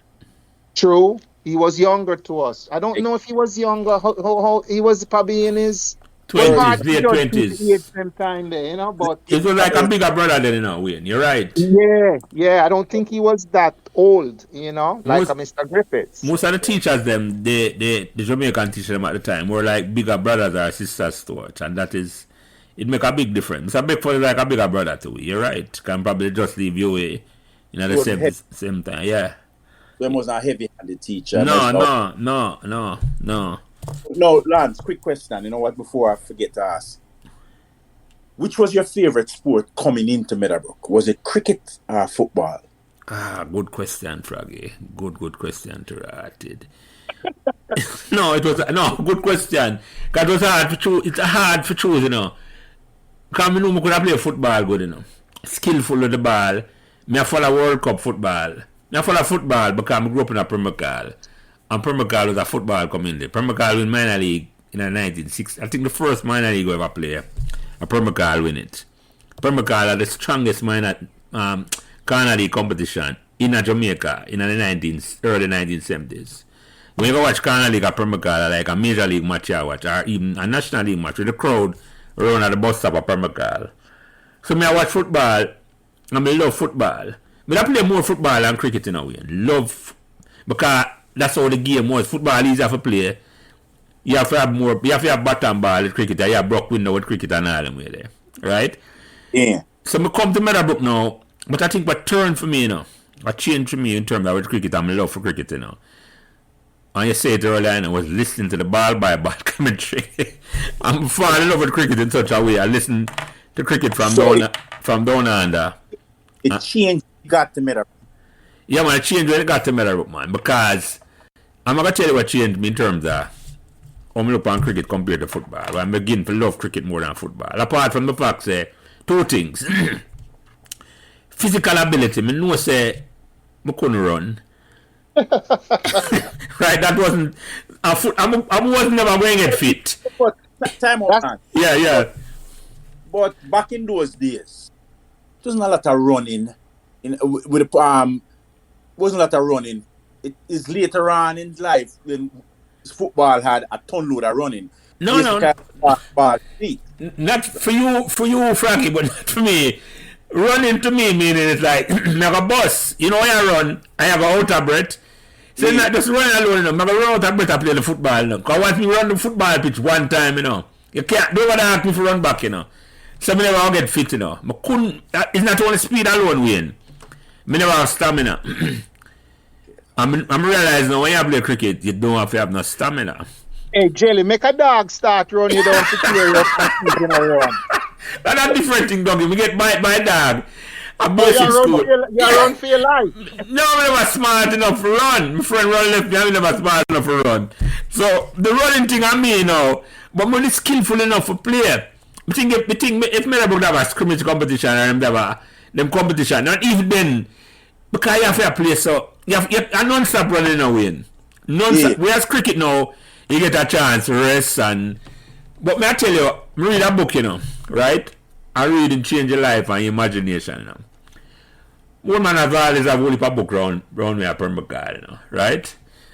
And it's not like myself for reading, you know, but book round me. I read a book them called Cricket's Brightest Summer by a man named Trevor Roberts. And it was about West Indies cricket team at tour Australia in 1961. First time, I think a black man a captain West Indies team, Sir Frank Worrell. And West Indies team go down to Australia. And the first time a tie test match, that's me I read out of the book, you know. I remember like I yesterday read the book, you know. The first time a tie test match play in a test cricket. And most importantly, even though West Indies lost the series 2-1, that team led by a black man, Sir Frank Worrell, right? When I leave Australia at the time, 200,000 people turn out to bid that team the farewell. And me can imagine myself, you know. Me visualize myself I play test cricket in Australia because I mean I say if cricket can do that for a man. You see me I say instead of book the turn run I say just a vision and then now so I start following the cricket. But that book term I'm listening to cricket, me watch every cricket. Them time the cricket now go up on TV Wayne. But me love for football never go, you know. But me I say skill wise me could have play. So right? did you play cricket and farm cricket? I mean football, I should say. Yeah, man, play football cricket. I say we play farm cricket. When we play the first farm, now we're the number 14 because me was an idol of Johan Cruyff. Because Cruyff, Germany beat Holland in the 1974 World Cup final. The first time he has the World Cup on TV in Jamaica in a black and white. Even if I repeat, I wait name there. And Germany beat, but Johan Cruyff was the big baller at them time, the best footballer in the world. The best, one of the best team when never win a World Cup was the Holland team there, 1974. So if you remember me when I wear my blue farm jersey, number 14 me have, and that was Johan Cruyff's number. So wait, so that was first farm. Yeah.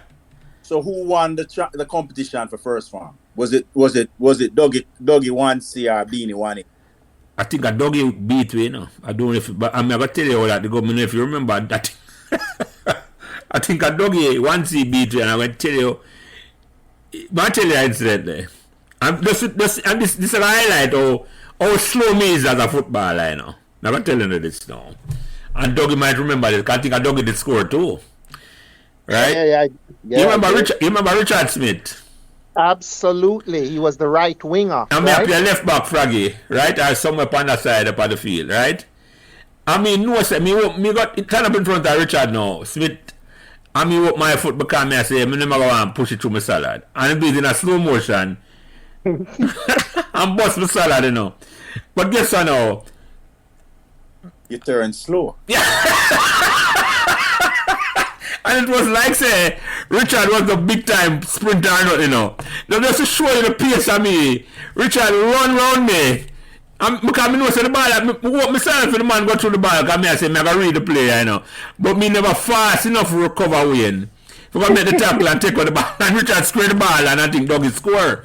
So that answered the question in terms of why I know say right, but this football thing, me not have the pace for football, Wayne. If I can say, apart from the stamina, if the man can run around me enough, because I can read the game, you know. Yeah. And that's another thing why I love cricket, you know.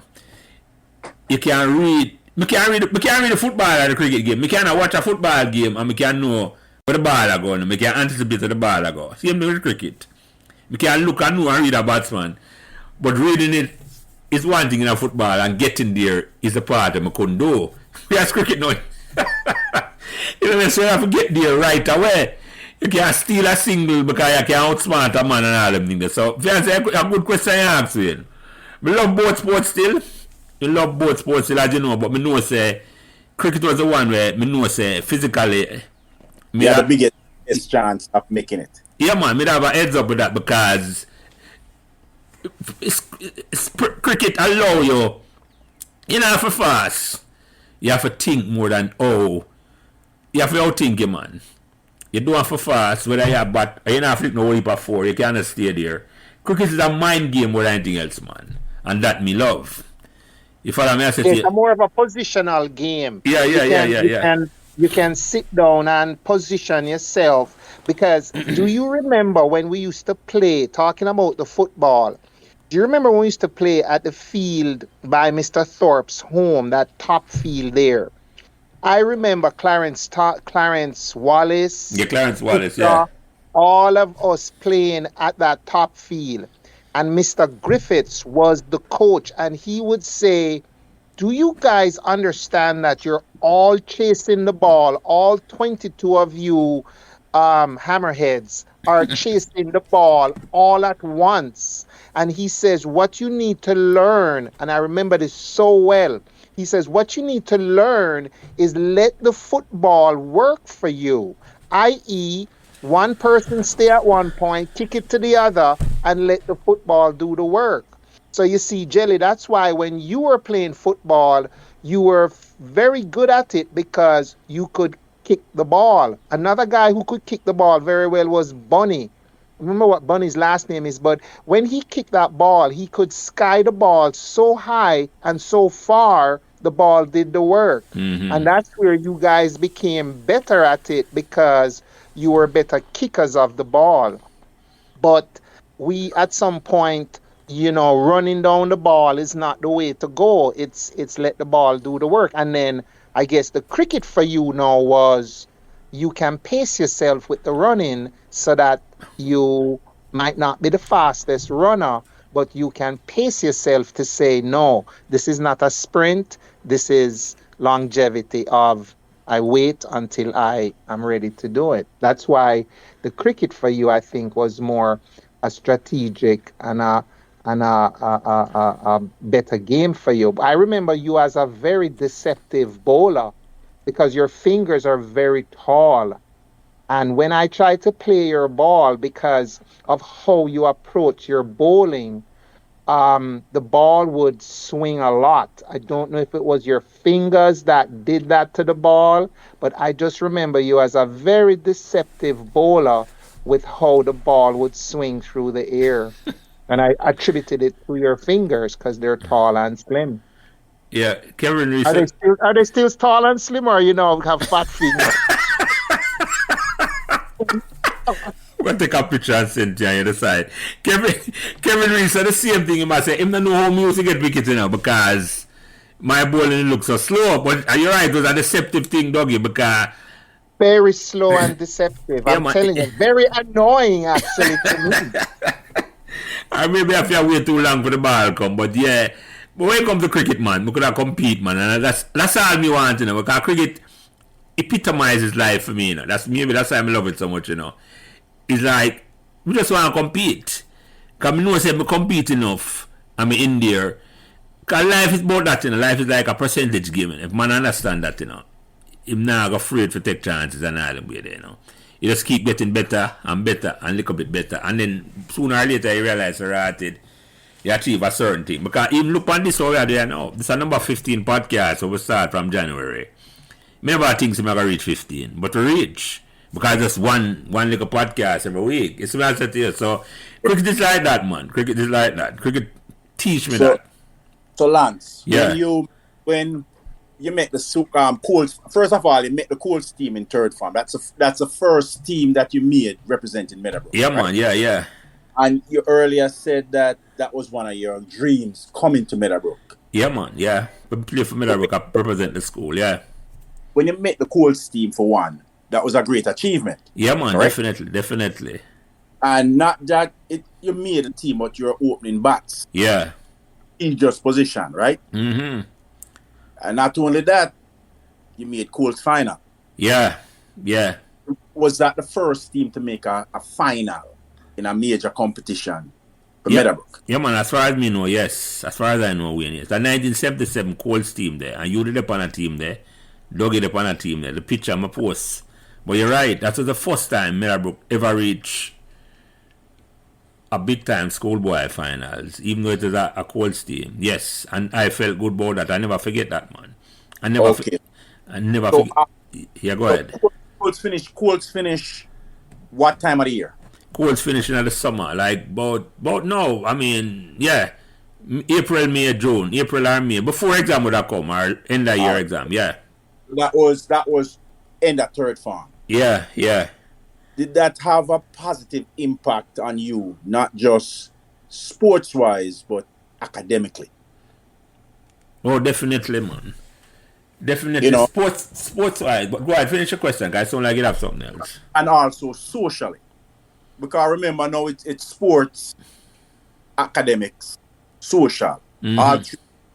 Did it have that effect on you? What effect did it have on all? I know sports wise you felt good, but academically and socially. No, definitely. You asked a good question this again, Wayne. Good question. Sports wise, it made me feel like, and I said, but if we can reach the finals as a school, I don't see why we can't do it again. And as a matter of fact, I don't see why we can't even go on and win. Because I say, you just want day in the game, right? So we started the game, love it more, and start to get more serious, And then I just talk about social skill. Cricket introduced me to Jamaica in a way. It's like, come in about Savannah Park then, before the Colts finals there. I think maybe they pass it. Me never go to Savannah Park or watch a test match yet. Right? So the year now, I don't know if it's before the Colts finals or after. Pakistan came, 1977 Pakistan team. I never forget that, man. Yeah, I think it was 77. Yeah, man. Was it Pakistan or was it India? Pakistan, man. But Pakistan, remember it? Good. Okay. Because me never know buying there for reach a buying by myself. I may ask Becky, I may ask Peggy. Right, I mean, you don't probably remember. So maybe it was. No, I mean, if it was 77, it had to be India. No, man, that was 76. But maybe a year after win. Now 77 Pakistan came. Maybe a year. But remember the match specifically because I'm going to Sabina part of the day. And man, Becky tell me to take the bus to go down there. Take a bus, go down. Across road and just walk down South Camp Road till you see the big white wall. That was the instructions. And if you get in a binder now, one man I work at JBC at the time, as Dougie said, I work at JBC from then. And him didn't know some of the man, that JBC at the camera crew. So I mean, I sent me to a man and the man let me in. So me stand up beside the camera crew all day. And Pakistan bat first, I think. No. West Indies bat first. And Garden Greenwich make a even 100 a day with some square cut. And Pakistan, but think them the ball out. I forget how the match. I think West Indies win that match eventually. But when look on, it was two of the best team in the world at the time. Pakistan and West Indies. I think the only team would have been West Indies at the time. And West Indies just a coming to them own.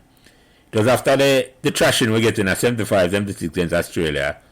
And it's a little before Kerry Packer come out, 78. And it was West Indies team now, and the Clive Light, they just have come. The great team that they became for the next 15, 20 years. The most dominant sports team, as me say. And it was, me never miss a test match after that win. So I know, me go have a test match, me know cricket, me know man who play cricket. You see me I said to you, and you get to know more people. As you talk about social skill, you get to know more people because cricket exposes you to a whole heap of things. And it's a long form game. So they sit down at the match and you talk to a man or a woman sometime. Because a woman follow cricket a whole heap in Jamaica at the time. I don't know what it is like now. That's a funny thing about cricket. Whereas a woman know them cricket too. You follow me? Oh yeah, you have avid women who love. Yeah. Yeah, man. food and they are Sabina with food and Yeah, man, coffee you and know all what? them things. Exactly. Them My was auntie, bad. me have auntie used to All come and them test guys. match with her, exactly. Richie Yeah, madam man. used to come and them once me introduce them to cricket, man, because me was the man where I say, yeah, we're going to test match. You cook your rice and peas and your food and you're going to test match. It Yeah, was for the yeah, Saturday and the man. Sunday. For years, me never miss a test match, man. And this is before the George Ellison bill and after the George Ellison bill. Me never miss a test match, Froggy. So if you answer your question, yeah, man, it did enhance my mindset, and I say, yeah, we can do better at the sports, yeah. Academically, I don't, me never, that's a funny thing. Last year, me asked a youth about that, and I say, how the hell we find time to do schoolwork? I mean, never think about schoolwork, for tell you the truth, Wayne, to be honest with you. But as I go to school, and yeah, if you have to take an exam, you take an exam. When we take GC, I 2, I pass the first time, because I not take it serious. But that's why I play some cricket at the time. So me get good at it. Me just want to batter balls and ball. You enjoy the classroom and nah, so me I disregard that, you know. But you nah take it to the serious level where I had to take it afterwards because we just never take it seriously. Even though I should have, because and it exposed me. The cricket made me feel better about myself, man. And if I did take the sport, the academic serious, I'd probably do better quicker in life in terms of academically. But that never important to me, if I tell you the truth. All me want to play was just play some cricket. That's all I'm interested in now, Ian. And I meet people. That one more question, Doug, before my Yeah, stop. no. Go ahead, man. I'm good. I'm good. I left Jamaica in '77 after third form. I got, I would make it to the fourth form, but left. How did school change for both of you from third to fourth form? Because they say first to third form was lower school, fourth to upper school. What was the difference? Was it, because did the academics get harder? Did you get more focused? Did you become more disciplined, more mature? How was the difference? Was that the growth spurt time? Or was that different for both of you? Well, for me, Dougie, let me answer that first, and he answered. For me, Go ahead, yeah. it never changed for me at all, Wayne, because me had the same subject them. That's how me feel. I never fear the subject when me don't like. Because I read the history, geography, commerce, English, literature, language literature. I don't know physics and chemistry and them things. And of course you have the math as a weight name there. So it never feel like a change to me, Wayne. And me I play sports same. Me I play cricket same. That's if I am honest with you. So even though because me did do just about enough. Me never have to study hard for pass at schoolwork or nothing like that at all. Me just if I am honest with you, me never have to, if me wasn't a book beater. For some I got study for do this or I go do that. Right? Me just know enough. Me not got study for pass the exam. Afterwards me learn say if you want do a certain thing you have to practice a certain way. When it comes to schoolwork. Me learn that in a sports earlier, but me never learn that academically. When did that hit you? Oh, what about the study? It's after my pass. No, after me take two, after my fifth form now, I know the two subjects my pass, and I say other man pass, what pass subject. And I say then when me are the different. And me I realize how me pass and go on, me can't go sixth form or me can't go UA or CAS. And at the time, at Jamaica, it's like, come to think of it, if you not go UA or CAS, I work, you have to go work, And it's like, it come back to that dreaded common entrance, You want to go UA or CAS if you're in high school and all them way there, But I'm not going UA or CAS is like not passing the common entrance. And that stigma they have in your mind, for some people, And for me, that was like, I said, right, well, me not getting that. Because all of the people, when your friend, when you know I go UA, or them I go CAS. Right? So after me fail the first time win, I take GC the first time, I'm a fail. Afterwards, I realize that there's a trick for passing exam. You go get the pass paper, them. There's a science everything, man. You go study. I'm a pass enough for go sixth form, and then so after me learn a lesson there, so me need for you study a particular way. It's not even about knowing more in a way. It's that for everything we are doing in life, there's a strategy for it, There is a different strategy for different things, And passing exam is a particular strategy. You follow me? I say to you, and I learn that in a sense. Even now, I look on things and I say, if you want something, it's not about to study it, it's no, look on what other people have done before and say, okay, let me show him I do. Learn it, do as good as him, and then tweak it to your own thing and do better than him. So that's how I look on that. So I learn that after I take GC the first time in a fifth form, I only get 2 subjects. So how you feel when you have to repeat? Because this is the first time you have tried something and didn't accomplish what you tried to do. Because you wanted to pass enough subjects to get the sixth form, correct? No, yes and no. Because the point is, me never have not. This is how tight was with. Me never have not think say need to pass up for sixth form. And the last thing, me not think about it at all. Because that's, I mean, I blame my parents this season, because my parents allowed me the latitude and the free. Them not pressure me to say me have to do this and do that. It's when you feel and you repeat fifth form, it's like I said, right.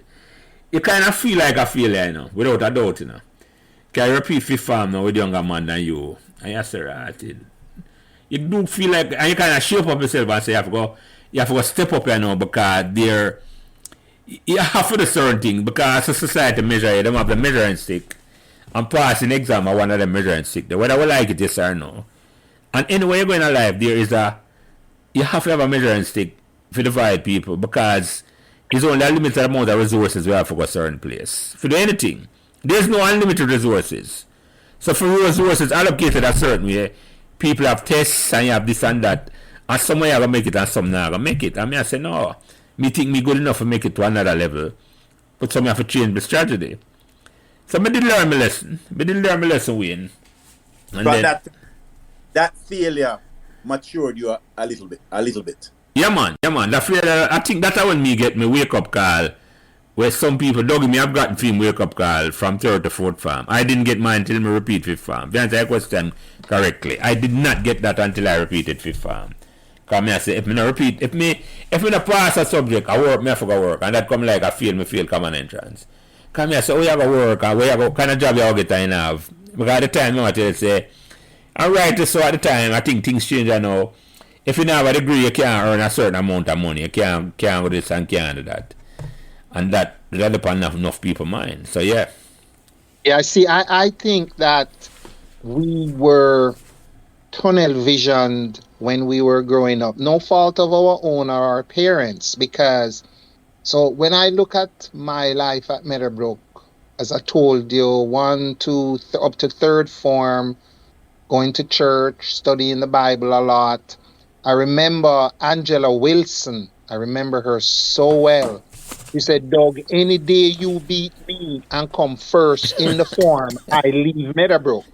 Well, let me tell you something. When I get my report from 3C that summer and I say I come first, I say I wonder if I tie with her, because now I'm first. I tell you, I never saw her again. She did not come back to that school. So in 4th form, she wasn't there. So when I go into 4th, I'm not happy that I beat her. I just said to myself, she challenged me to it. And I said, hey, I stepped to this challenge. So when I went into 4th form, I felt like I had arrived at accomplishing that goal to beat her. And she was a very bright girl, because, women are smarter than men. And so I felt very good. And my whole mindset was now opened up in 4th form to please the teachers and my parents. I wasn't pleasing myself. That's why I never really cared too much about cricket. I would play it because it would round me out. But the thing is I was always in love with certain teachers and in love with my father, so that I would try to please him with my schoolwork. And I can tell you, it was just like, and then I was a late bloomer for paying attention to the girls, but that's a good thing, because they can knock you off the mark because they're more mature than you. You start to focus on things and then it pull away. But I think we were brainwashed to believe that the degree was a passport to a high paying job. And if you didn't make it with a degree or go to UWI and CAS, you were a failure. Because I remember people at Meadowbrook doing home economics. And even my own dad used to say, oh no, that's cooking. You cannot do that. But guess what? The way to a man's heart is through his mouth. And cooking and having a good meal, you cannot beat that. But And Dougie, so it Dougie, was a thing for me at school with like that. Yes, but, Froggy, but, but, got but you. for seriousness though, you took cooking because majority of the people in the cooking class were women. So that's a part of it too. But here's why my dad sent me to a cooking school, Fasting on Mullines Road and Walton Park Road. There was this Chinese restaurant, and he had a school. And it was because my mom was not such a great cook. And I used to see and hear certain things at home. And I then volunteered to say, hey, there's this Chinese school, and I could go there and learn to cook because I loved my mom and I wanted to make sure that I could help her to make my dad a nice meal. And it also was good for me because then I could borrow his car to go out at night. So I went to this Chinese cooking school for 4 weeks to learn how to cook Chinese food. And I started learning some Chinese word, bolo gai, pineapple chicken. We go down and buy the wok downtown.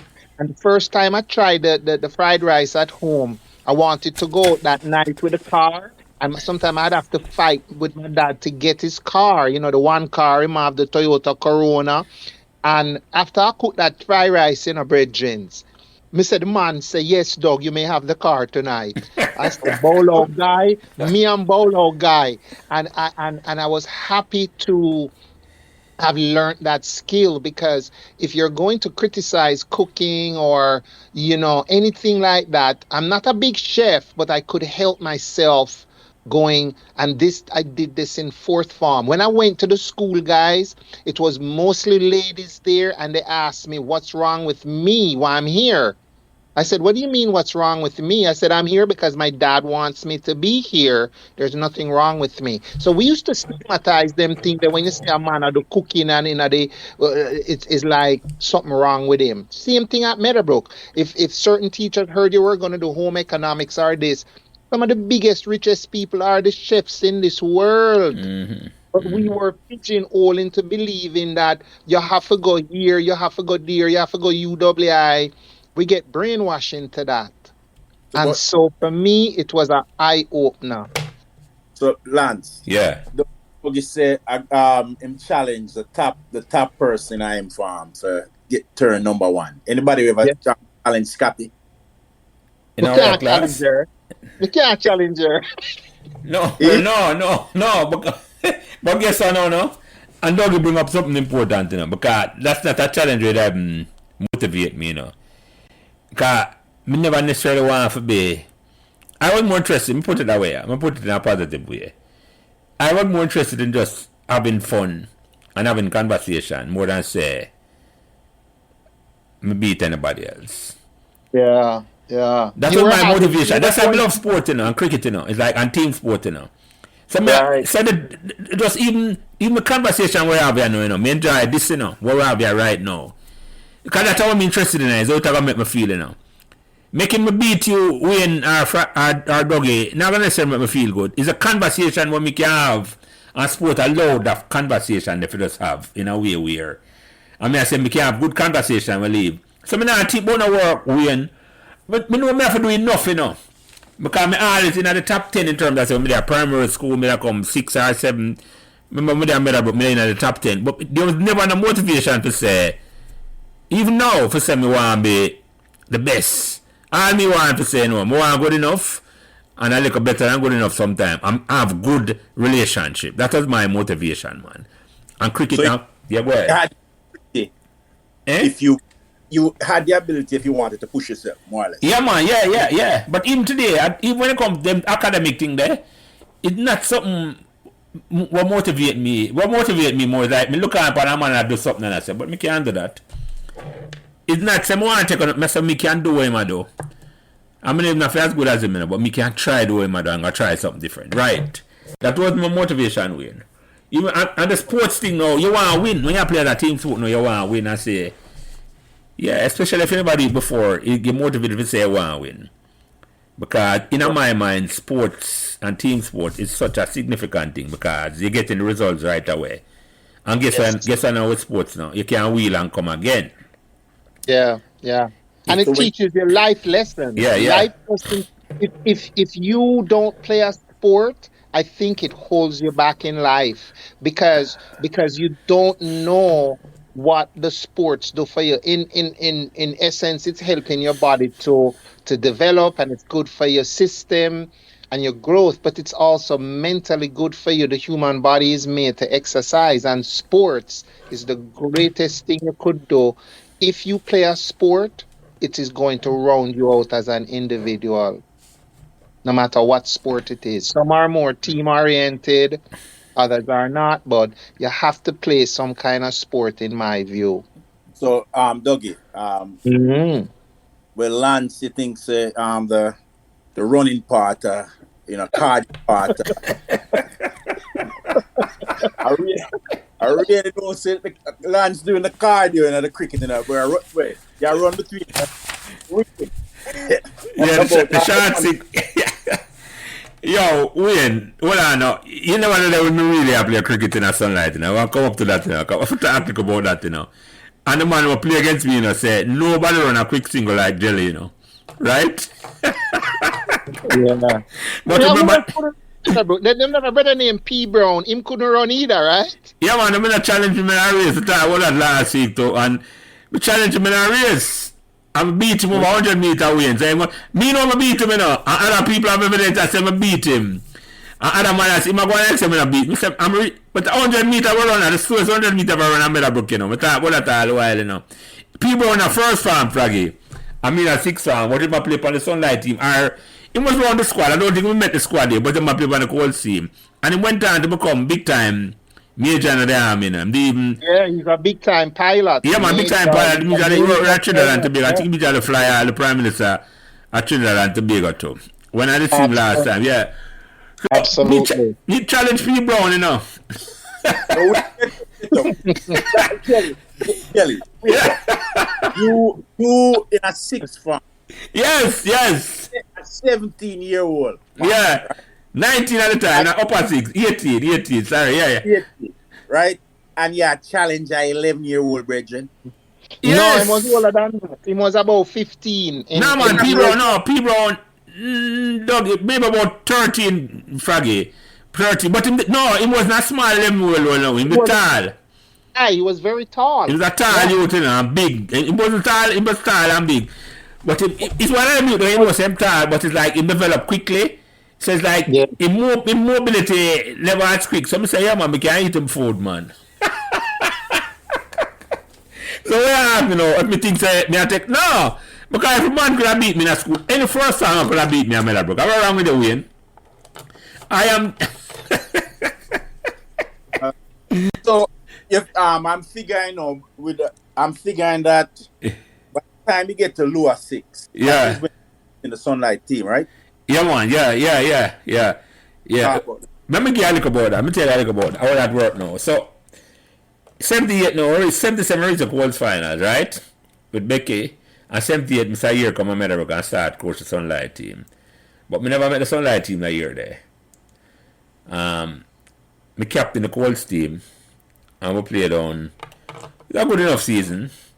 Right, Donat Dixon there played with me, Curtis, Noel Curtis, some of the man I remember. I remember one match. I'm not going to bring up the match I know because it teach me a lesson certain way.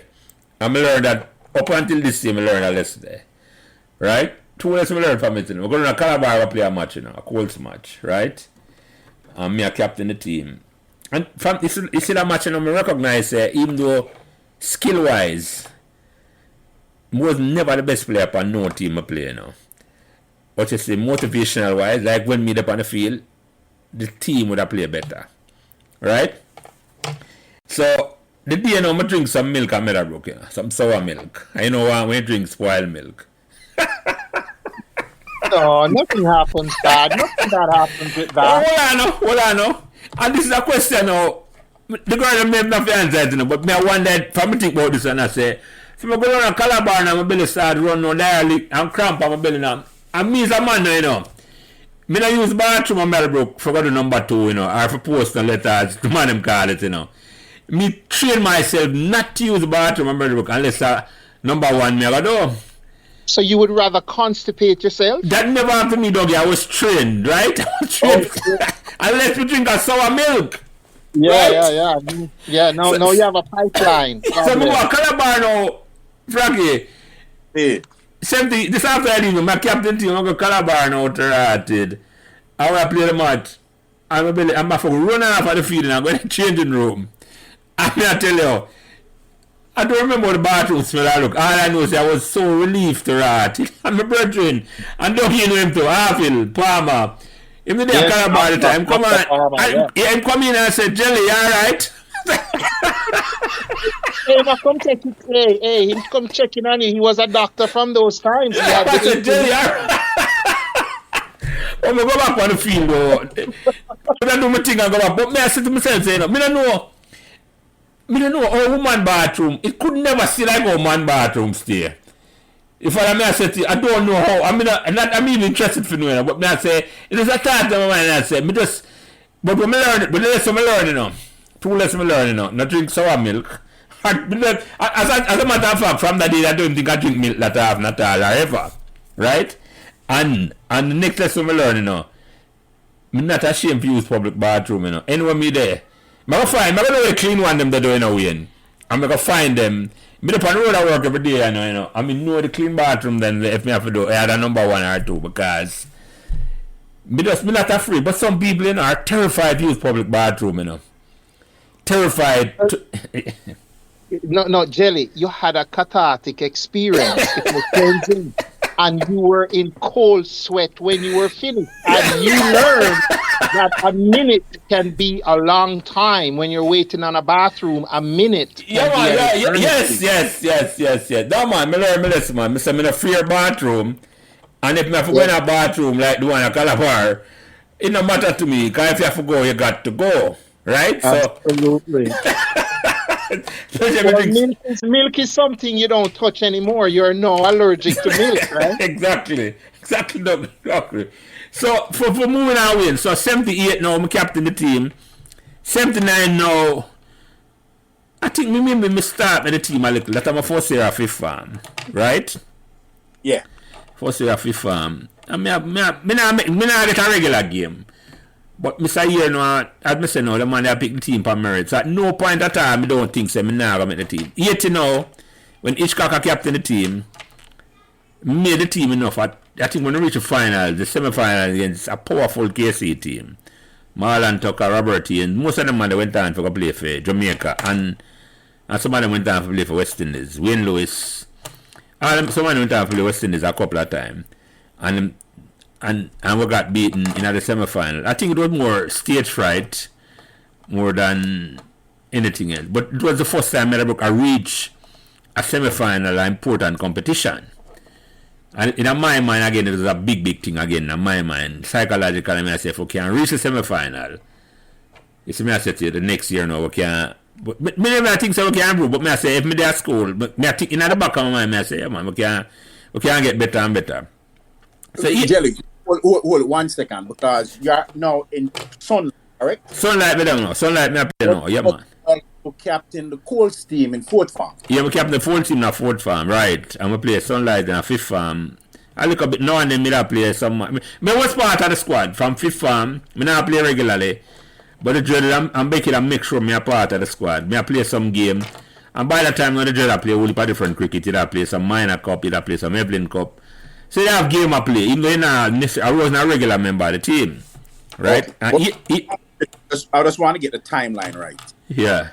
4th farm, you were captain, and we made Colts final in 3rd farm. Yeah. What happened in 4th farm? Did most of the guys come back? Were you as successful? Did the coach? No, most what happened now? When I 4th farm, most of the guys never come back because in my mind they're not saying them could never want to play, but they probably were ineligible. Dougie was too old for play Colts. Kraken was too old for play Colts. Jago was too old for, because all of them on the ban before September 1962. Right. Yep. And those them three man the name alone win. I forgot no other name. Dougie, Kraken and Jago were three critical man. Critical. Yeah, hey, you say it right, critical, because we are some critical cricket man.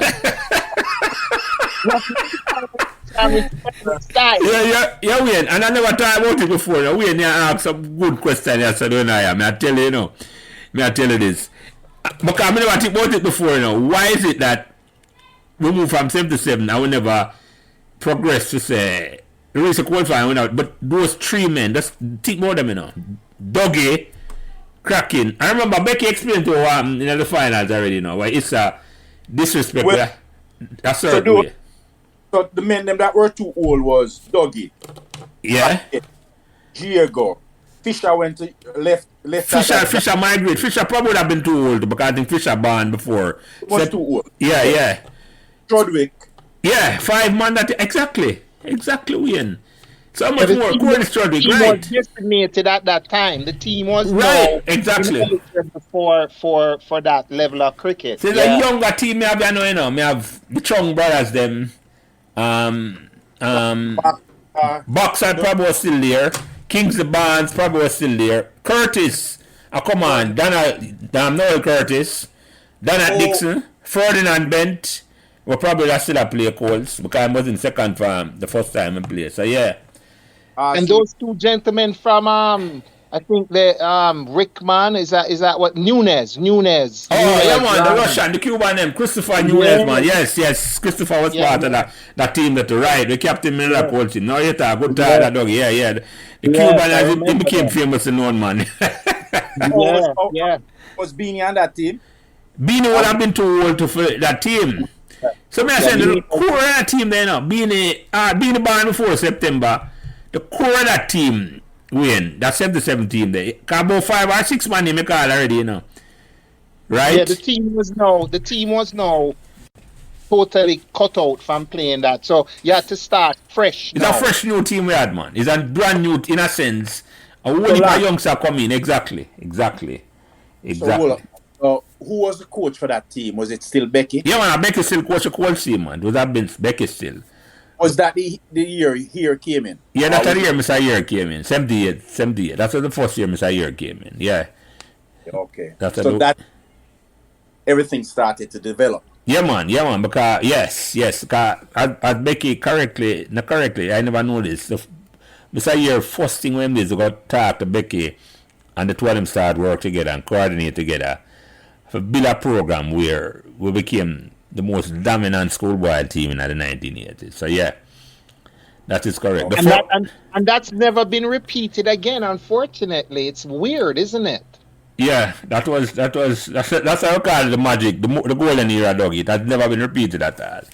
That was the beginnings of the foundation for that era there, because that particular team, and then the footballer them have their own team, but it's a different thing. The cricket thing was a different thing. Because the cricket was like a core from the inside, from the school. The football them came afterwards in terms of the development, because it was a younger set of team who won the Walker Cup in 1986. Okay. Yeah. Okay. So I'm trying to put the timeline. So yeah, man. Yeah. So yeah. Yeah, man. So my captain. So I never became captain now. So you understand now. My captain the 78 team, which was a waiting team because of age. Because me and the man were in a Ford farm, but me was probably was the only man in a Ford farm was still eligible for play for Colts. Because I born after September 1962, right? Yeah. So, December. Yeah, right. So whenever do so well, we do competitive enough for compete and we not embarrass ourselves and all that. But we never reach. I don't think we reach the semi-final. I don't. 1979 now. No, but as a captain, because this is your first time being a captain. Yeah, man, definitely. Have it taken leadership, because being a leader, right? Yeah. So how was that? Being a captain. How did you feel? Oh, Wayne, Tell me, I'd me tell you some question. I'm glad me can go back and listen. Me ask some really good question, my brother. Trust me. Because guess what?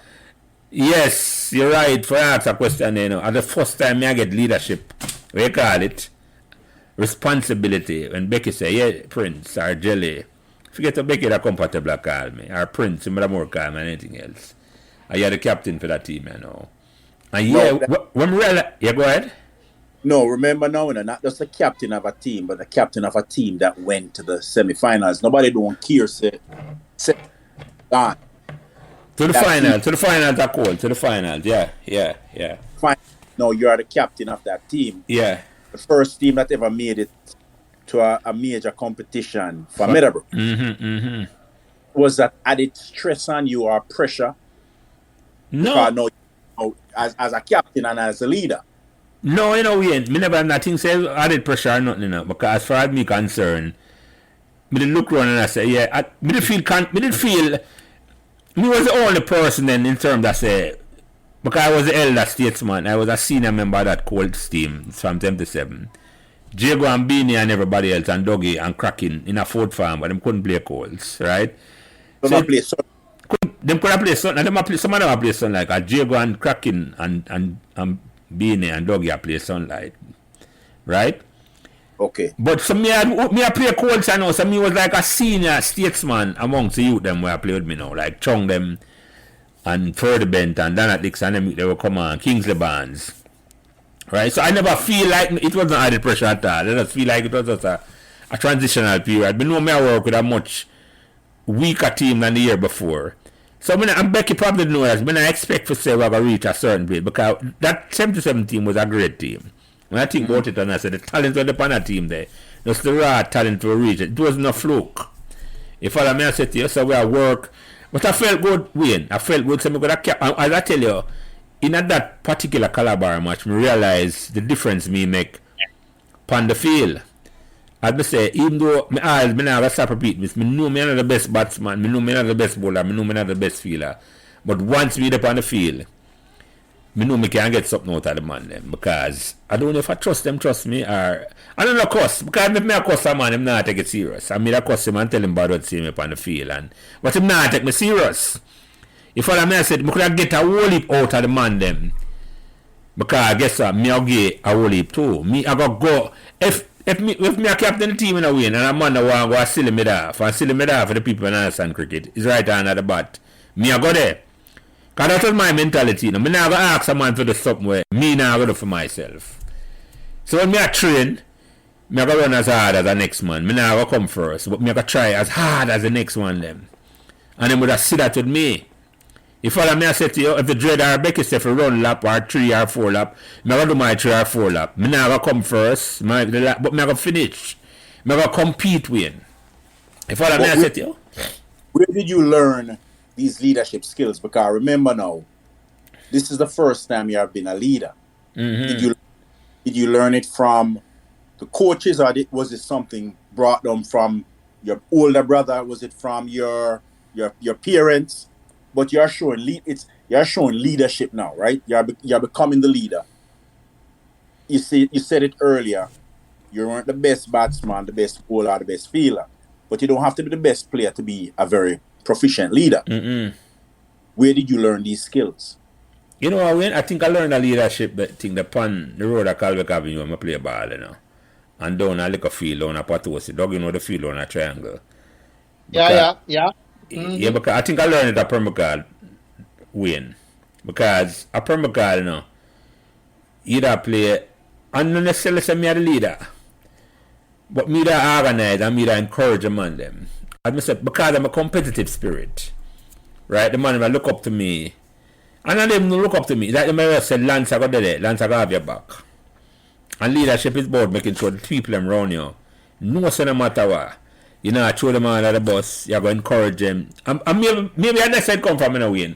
Because me know me needed encouragement, me I got get out first, Me know me I got make mistakes, even if a man make mistake, me say wheel and come again and nothing, come again. If all I say to you, okay, me now go castigate a man if him go out there and he misfeel a ball, because me know me I got do that too. If arm drop a catch. None of that at all. I learned that a permacal because I say same thing again.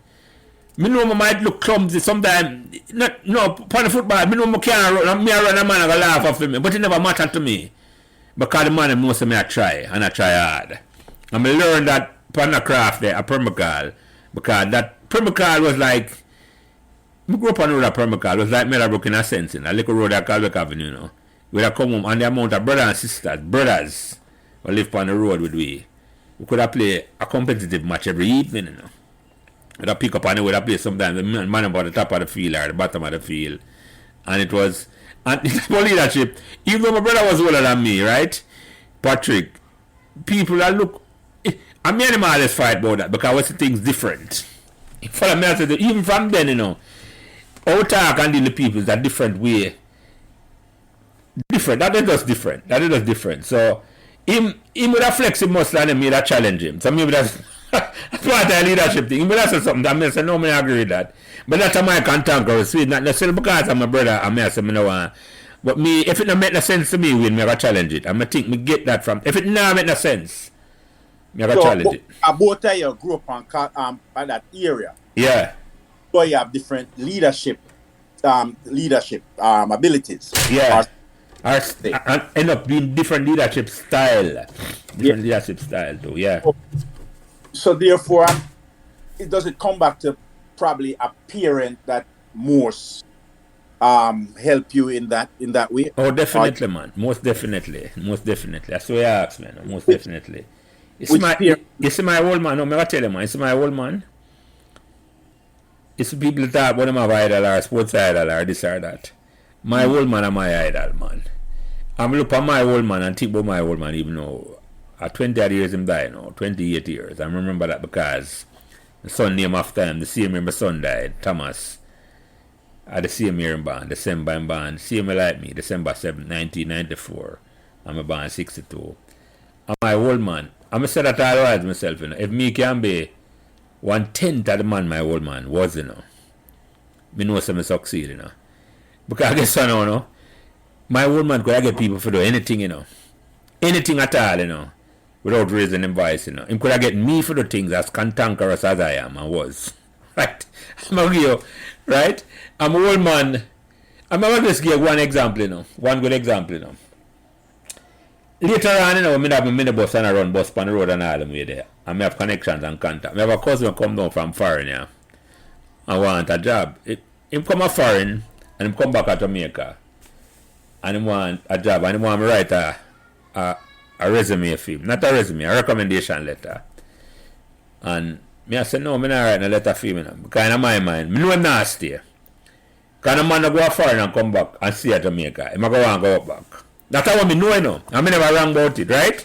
Because I don't stay long. But the old man, I'm tell my father, I tell him seminar, and the old man come, I say, Daddy, I'm not write nothing, you know. Right? Because that's the side of the relationship I have with my old man. I respect both ways, I can't tell him what I think. But he not done this, so. He not just take no for an answer. You know my old man, though? Go away. Go get the letter typed up by somebody else. Not somebody else. He probably ask somebody when to type it out. Because them time they're on a computer.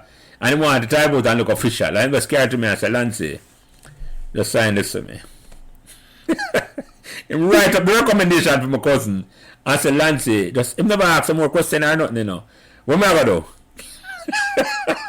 So I say, you know, I learned that gentle touch leadership style from my father in a way. And you're right. Because I've never raised him voice after me. Believe it or not, my mother and father never cussed nobody out. Right? And I don't know where we get that from. And even when I cuss a whole heap around all of my children, them, I don't cuss them or cuss to them. Them not cuss bother either. But my father, in terms of say, he would have just get people for the things, was where me get that from, man. Him work at JBC, and my father, him have him driver's license, you know, but him never like driving. Right? And anyway, daddy want to go, him will get somebody for drive him, go around, you know. So it's either somebody at JBC or all of the youth in Cohost Avenue, my father will teach him how to drive. Because he have a multi-remote, but at the same time, he want somebody carry him around. But he have this gentle touch where him just know say, You can do what you want to do without even raising the voice. That was the power of that man. And if me learn that skill from anybody, man, I learn that from him. It's how you get people to do things and making them feel good for do it. He learn that from him. And that is a leadership style where and people look at and think say, but my father my idol, man. I have no other idol but more important in my life. As a matter of fact, I never have no idol. I look up to a sportsman, an entertainer, nobody else. My father my idol. And I was lucky if you have a father like that. That's all I can say, because I realize that not everybody grew up with fathers, or even not fathers like my father. My father was a 1 in a million. And plus my mother too, because I mean I leave her out, but my father was the one I get that from, man. My mother came, after my father died, my mother stepped in another role, and she was, it wasn't a leadership. My mother was the support I needed at a time when I needed support. And she never leave my back at all. My mother never look on and say something wrong and pretend like Sarah did it okay for something wrong. No, she step on and say, no, that's not right. And that was not new again. That was not new again. The peaceful nature of, because I remember your dad. You know, we as youngsters, when we come around somebody parent, right, guys, you almost feel like, oh, I can't say this around them. I have to be watching my P's and Q's. I remember coming down, driving the VW down to Carlbeck Palace. And I know it's Carlbeck Avenue. Yeah, man, yeah. Carlbeck. Mr. Prince is at the gate, and his voice, his tonality is so gentle, so reserved. And he's talking to you, and you feel at ease. And I'm saying he is a cool parent. My father, no, I'm not saying he wouldn't do that, but I don't know how many of my friends could come up to the gate and chit-chat with my dad like that at 18 years of age, 17 years of age, when we were just about at that time. And your dad was a very cool man, very, very easygoing, very... because I remember you driving that red Escort to Meadowbrook. Remember that two-door Escort? Yeah. And I guess you drop him at JBC, and then you come at Meadowbrook with it. And I'm like, oh, these guys drive this car to school. I guess your dad just said, hey, drop me at JBC and take the car and come back, pick up your mom, and then come back for us. So he was a very easygoing guy, that I believe set a great tone for his family. And at your mom's funeral, I remember, it being said that how open they were to opening the home to the family members to come and give them a start. So that is a special trait there. And it probably allowed you, Jelly, which we will segue into this, how you then became to hone that entrepreneurial skill to jump into the minibus, to jump into the party. How did Meadowbrook, how did your dad, how did that part of your working for yourself, trying something for yourself come in? How did that start? Because it is not easy to venture out into stuff like that. What led you and Patrick to start, make we try the minibus? Because I remember when you had that $250,000, I go home and tell my father that these guys have a bus. And him said, Doug, those buses drive very fast, I said, I don't know about that, but I know they have a bus. So what led you into that business aspect now? Is it Meadowbrook? Is it your dad? Is it Patrick? Is it your mom? How did that come about? Well, before we go to Dougie, and remember that question there, because yes, I forgot back to the cricket and wrap up the cricket and the sunlight, because I think that's important. Yeah, I know you love that. Yeah, that's important. Because I'm forgetting to ask the question and ask the transition from, but because I would go off and I'm appearing. But don't forget that. I'll come back to that because it's an important question you ask. Yeah. Important question you ask. So I'll come back to the cricketer now. So my captain 81 now win, right? You understand the transition here now? Yeah. Me in a 6. Yeah, go ahead. Are in lower 6. Me a lower 6 I know. Repeat 5th form, we make the Sunlight semi-final. And the lower 6 now, me become captain of the Sunlight team for the first time. And as I tell you, the competition, it was me, Diego and Beanie as senior player, cracking the leap and Ghana. Excelsior. Dougie to retire from cricket. No, I'm playing more cricket. Dougie now past 6, Yeah, I never like cricket. Yeah. Dog retire from cricket. So me, it was between me, Diego and Beanie. I seen it, because Beanie a play. Them in the upper six, Diego a play.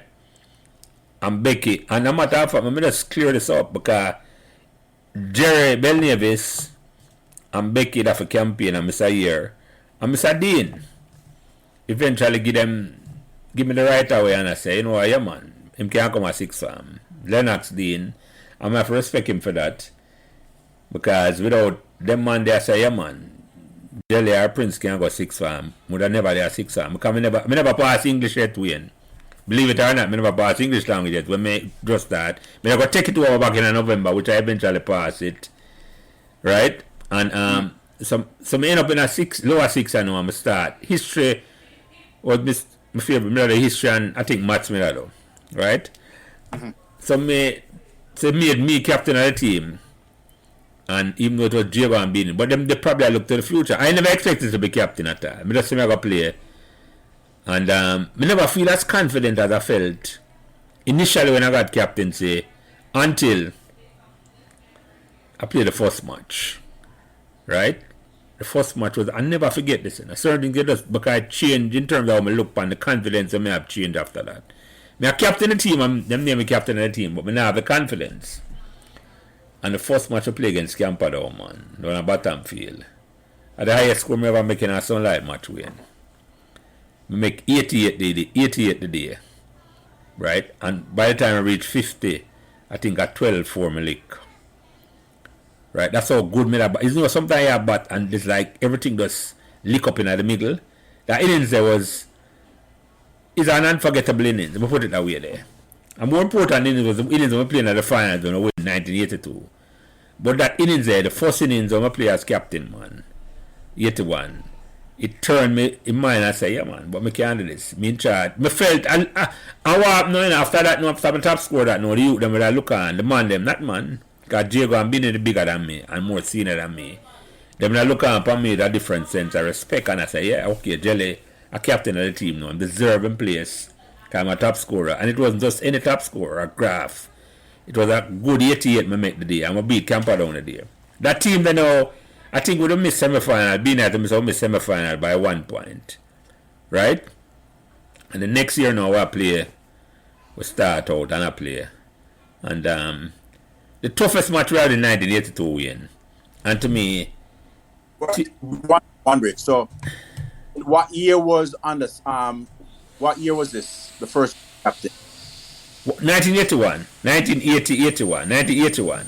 I'm going to say 81 because that 81 the summer... Like me at 81 then. The January 81, yeah. 1981 win, yeah. Because that's when the cricket season started. 81, yeah. Okay. Mm-hmm. So yeah, go ahead. The captain in 2 years? Yeah, man, 1981 and 1982. Yes. Oh. Yeah. Okay. So the second year now, me a captain. I play. And by that time now, Diego and Beanie leave. But we had a group of people, youngsters are come on and some are come in. Like vice captain we mentioned earlier, Lyde Piggy Williams, we can't forget him. And Noel Curtis, Gary Sims, I open the batting. And Goosey, I open the bowling. Clive Edwards, another fast bowler.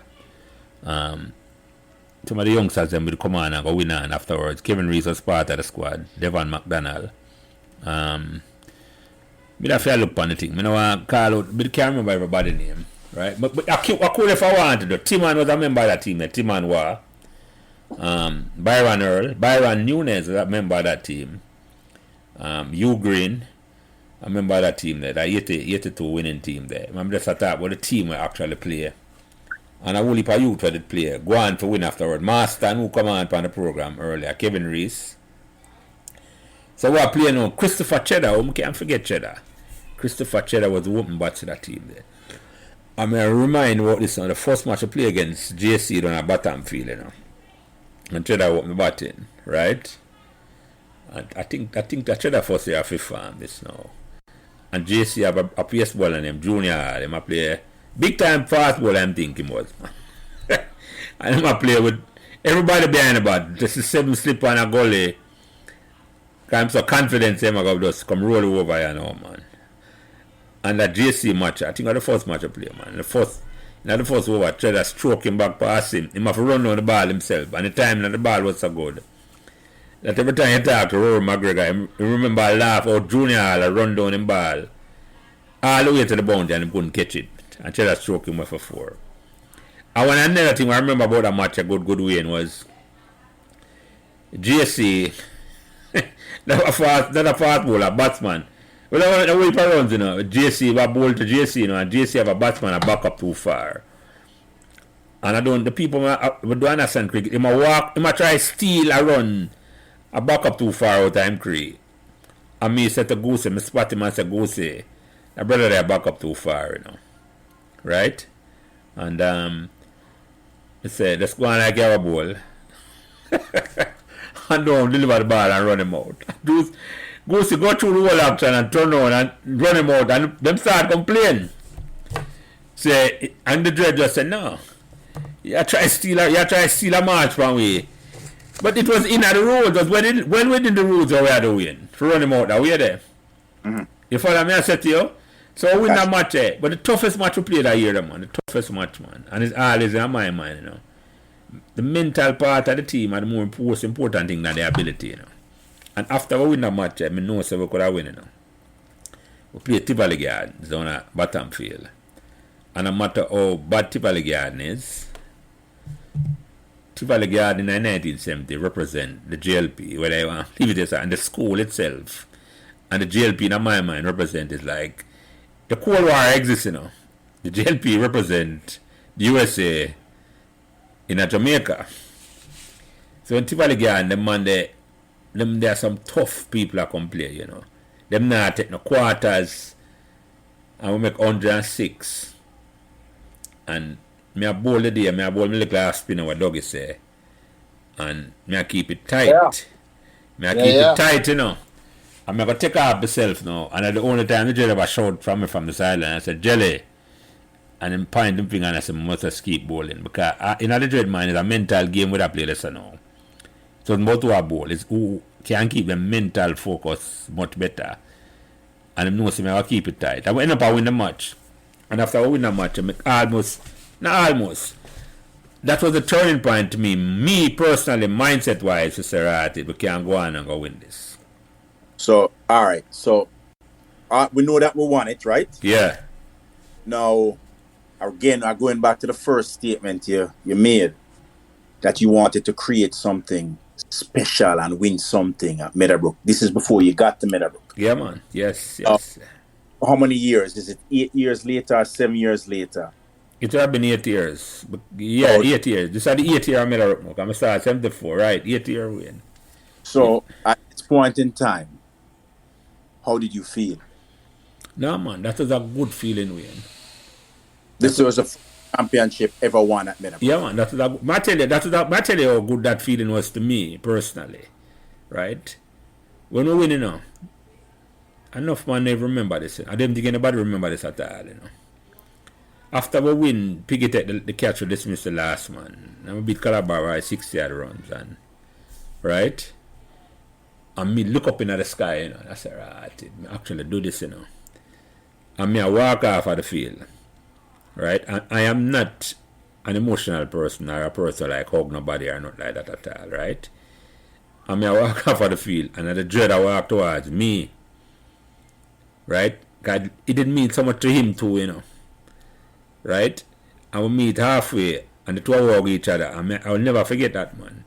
It was like, as I said, it was a seismic shift in my mind. It changed my mind in terms of me look at life and I say, if you set your mind, say you want a certain things, and you have the opportunity, and you keep doing it and keep doing it. But it was a big thing. It made me feel good, Wayne. It was a big feeling for me, man. And it was to me a year too. It was a dream accomplished. Yeah, man. It was a dream accomplished, man. It was a dream accomplished because it is because even when I play Calabar, them never expect we to beat them. You follow me? I said to you. But I remember that, man. We meet halfway, man, and we hug each other, and I say, right. We never have to say nothing, Nothing, no words or pass or nothing, So you can't share, You can't say, boy, a couple tears drop, man. Okay, you know, You were crying. You were having some that was between the eye tears. yo, somebody not here, you can't. Somebody not here.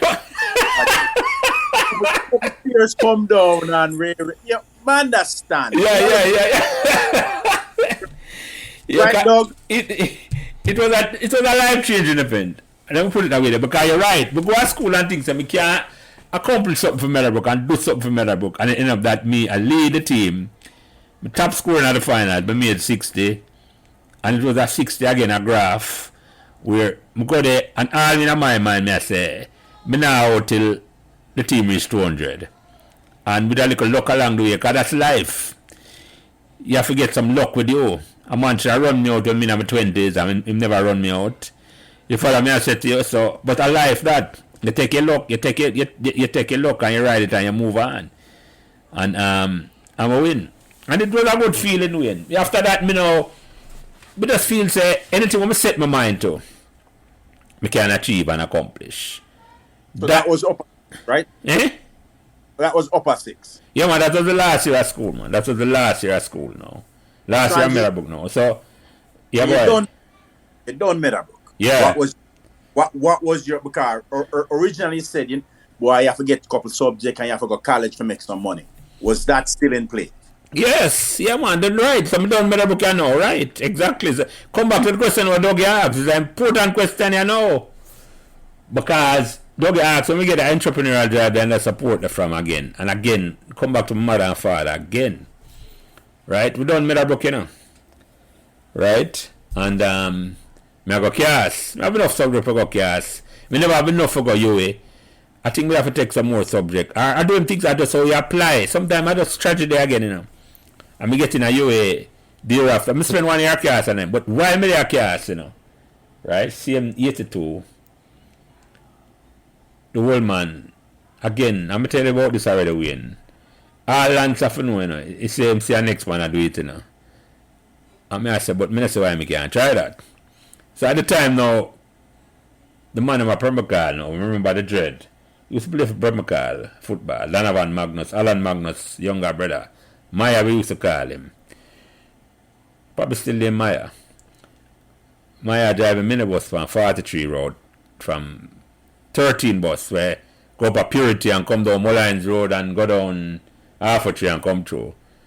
And we have an auntie when we know Maya. And so she introduced me to him. That's a rich mother.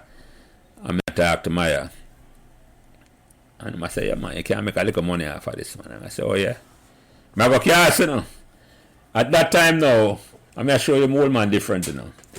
Old man, they have a house at Duane Park. Right? And him used to rent it out. But the rental business is not a good business. Whether you're there Jamaica or you're there foreign. I work that a rental man would leave out, mash up your property and thief up your money. And that time to old man 2 or 3 times. So we encourage him to sell the house. And him sell the house. And him have 30,000 Jamaican dollar. Will for money at the time, get that 1983. I let him sell the house at Duane Park for 10 Wallace Avenue. I can remember the house because we used to go around every week. It was him sister house and the nearest house from his sister. So him sell the house and I said, Daddy, we want to go buy a minibus, you know. And the man take up. Him never even ask a question. Just like when I asked you yesterday and say, me need if you do a favor, you know. Why you come on today? Daddy never even stutter. I say I'm going to use the money for something else or this or that. He must say, yeah. If it can make up, can't think like me in a certain way. Again, it's like he must say, if it can make a money land, and he say he can do it. I'm going to buy my minibus and I run on a Meadowbrook estate. And that was the first thing. And then I buy a bus now when you buy a bus now, you have to get it insured. You don't know what I'm thinking until you buy it, you know. But it's so up now, my auntie didn't know somebody now, my wife.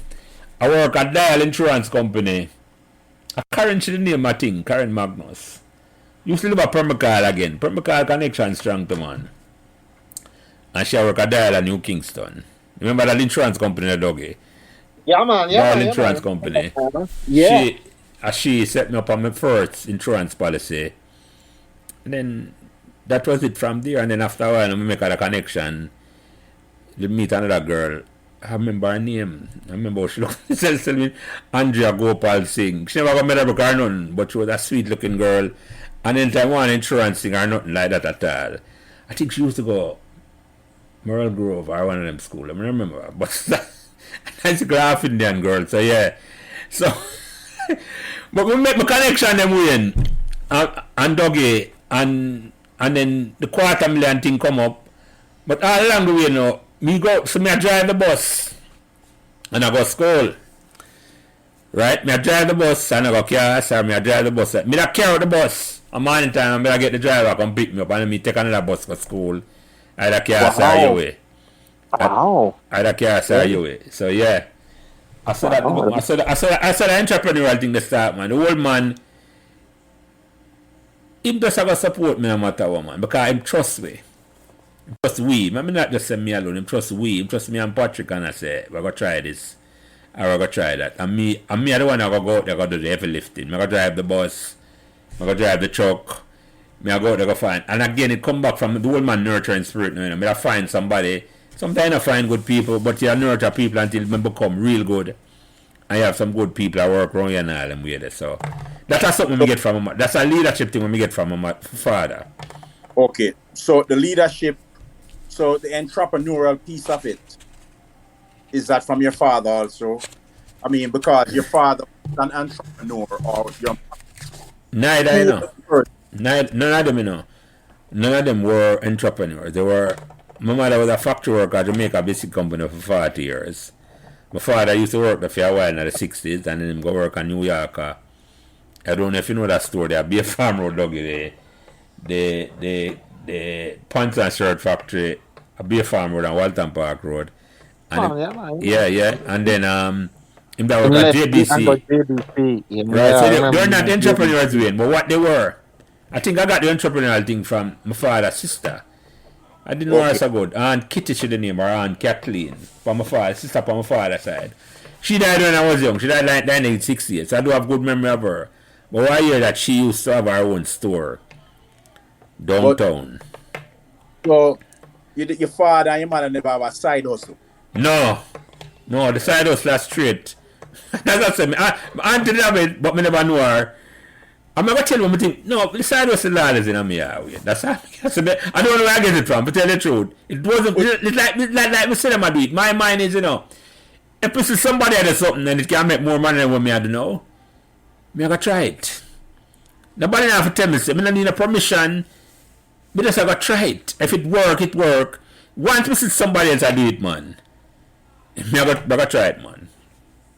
Me I gotta try it. And if it no cost a heap of money, if it need money, that's how we need my old man. Or me don't need Patrick to say, alright, Patrick, I want to try this, because I work at the bank. Because he must like the bank kind of the whole business, I'm me the entrepreneur. Me come up with the ideas and I then I say, okay, we can't get money for that, or try. Because I know if do that more than me. That's why I couldn't do it, but me I said, that a film skill and portfolio. Make him do that. And me trust him for do that, and me just left that alone. But any ideas will come up, man. Like even this one I don't know. Everything born out of idea, Everything. That's why there's no limit to what you can do, Everything come out of an idea. And I have that thing, I don't know where we get that from. You call it entrepreneurship, but when I say one thing will reinforce me. I think I have it before, Because do a class, Up Road, a place named Jamaica Institute of Management, right? I don't know if Doug remember that place up on Up Road. Yeah, man, Neville Ying or something like that. Yeah. And a brother teach a marketing course up there, right? And lay down and show me the money and I say, when you do your own business, how much more the potential you can get as opposed to I work for your salary. And that was eye-opening to me, man. But this is after I started the minibus doing it. So the entrepreneurial spirit was there before, Wayne. If I am to say, I want to make money for myself. Right? So him tell me, say, him show me and I say, but if you work for yourself, this is the lecture I'm talking, So after that, anytime, any idea, anything when me around a man, me used to, the dog know this, the man who cook food at my wedding, a brother named Tony. Him used to sell cigarette. I said, how you do that? Sell cigarette wholesale to a street side vendor. And him show me how to do that. I'm start do it for myself. He used to make syrup for himself. I'm say, how you do that? And I start make syrup for myself. And fortunately, I have a wife where I'm put use a word there. She support me big time because she started helping me sell syrup, make syrup and sell syrup and cigarette on the roadside too. Put in her car, she'd have pregnant with Kyle and she'd have the baby them. When she have the baby, she'd have drive around Kingston and St. Andrew and sell and deliver syrup and cigarette too. All that street side vendor them, we have Marvel, Kingston, all of them area there. Right? Until we go on and then we make a connection down and get this grant, we start sell biscuit. But even before we go that, we have a friend where, again, I'm saying, I'm going to do a thing we want to try it, you know. And remember Pekka used to sell food. Yeah, man. Them time, after I leave Meadowbrook now, them they used to have some wheel, you drive, foods and wheel way. Them have them here sort of same. You either drive, when you're in Jamaica, you hitch it on the back of your car and you can park it and sell food. Mm-hmm. Me get one of that, me have a virgin. Again, you know, me tell somebody, this is not my father, a good friend of mine now, me didn't know. And I say, yeah man, I want to try that. Him give me the money for buy that, I try that, right? And the joke about that now, you know, put it on Marcus Garvey Drive, right? And the name when we get it now, I'm not going to ask you this, you know, because you need to tell me when we get that nickname from, Jelly. Because I never remember when we get the name, you know. But until now, I remember that, you know, is I put it on Marcus Garvey Drive, and the name when we get was Prince Macho Belly. I play upon Machiavelli. Yeah. You follow me? I said to you, I did that deliberately, you know. I did that deliberately because the person lend me the money, me and them think the same way when it come to them things. They were like, play upon words. And I say, me know if I spell Machiavelli, me know who Machiavelli was. So, I put Prince Machiavelli, and it did in a sense what I wanted it to do, because the Gleaner took it up and write a report, and I said, like the money I idiot, them right. Them don't know if I sell Machiavelli, them I write Machiavelli. But the food me I sell, I'm a macho, I'm a belly. So, but what you know is give me free advertising, because I'm write about my thing by Marcus Garvey Drive. Right? Yeah. So that me do win. Me do that. Me do the bus. Me have trucking business. Me have the biscuit. Me get contract for sell biscuit with get his grant and I sell Bermudas, and that never work out because people dishonest and wicked. That's all we can say. And then we sell a biscuit and build it to a certain level, and them come in and take over them contract, and then we start sell patty out and not same thing again. We lose the biscuit contract. I don't mind them come and want to do it themselves after them realize it can't work. After we build a foundation for them, and we come in and Patrick know the man who won Joseph Beef, Mr. Chin. And them time they know no patty store no there. Kingston and one patty store Joseph Patty have at Kingston and St. Andrew in 1996, 97 when we just start sell patty. I taste the patty and I say, yeah man, this tastes good man, we can't sell this. Them time they have truck where I sell biscuit out there. But we don't have a biscuit for sale. So we start find my target market was the school them, because the school them buy the most patty. So we start growing and I sell patty to the school. And me get the man in my work for me for go find the business. Come and visualize and I say, I'm going to tell Mr. Chins I can sell 10,000 patty a day. Right? When we leave Jamaica in 2001, December 2000, January 2001, I sell about 7,000 patty a day. Right? And the only reason why I've never reached a certain more level was because logistically you have to change how you deliver the patty for sell a certain more. Right? So I migrate and come up here and then different things happen. I'm in a there and things change and it just never it's not because of me say but it work. It a work in a certain way. But it end up that it now work out for me, it not out for work out for me, but that's but entrepreneur, for answer entrepreneur spirit, don't know if you have any more questions on that, Dougie, but for answer the entrepreneur, there's since we come here now, you know, it's a whole little thing we try since we come here to, you know. We try vending, you know, the vending machine them where you put drinks in there. Yeah, right. We try that. Some I think them Dougie and Froggy, some I think we try that, some I think they may I'll forget, you know. But remember now, I do them thing here, I have a family to take care of. I have my bills to pay. But I not stop try things, because I say, I'm not busy. If it work for the next one, I'm going to try and make it work for me. You follow me? I said to you, and things did work for me. Because as far as me concerned, the part things did work. It's just I mean I benefit from it or we should be benefiting, but that's a separate story. I mean I really want to talk about that too much for the podcast because that's a negative thing. So, but yeah. But Dougie, you ask a question and you have to ask me the question in terms of exactly what more you want to know about that. Well, I mean, it's so. The question is, what personality trait would you say every leader should have? Good question, Dougie. Good question. That's a fast you know, pace bowler. Come again? Yeah, he's getting some pace bowling now. The spin has to stop. You know, the pace bowling has to start now. You know. I would. Yeah, Let me try. Should every leader have? Yeah. The question. I'm gonna put the question another way. Can I add to that, Dougie? And did you get it from Meadowbrook? Or did Meadowbrook? Yes, absolutely. Good hook on there, Froggy. Yeah. Yeah. Oh yes, definitely. That's a good question from the two of you together. That's a good question. I mean, answer it that way. Yeah. I think I'm gonna have to reflect the question. Because the Meadowbrook part, I'm gonna make it cement in terms of say yes. What leadership qualities should every leader have? It is what Becky had or Mr. Year had. Right? It's like you can get people to do things without using force. Or my old man had. Because all three men when I talk about this, you know, it's people where, and that's all the leadership about, you know. So, that's persuasion. Yes, right word, Wayne, right word. Leadership is about persuading people for the things that you want them to do. What will benefit you and them.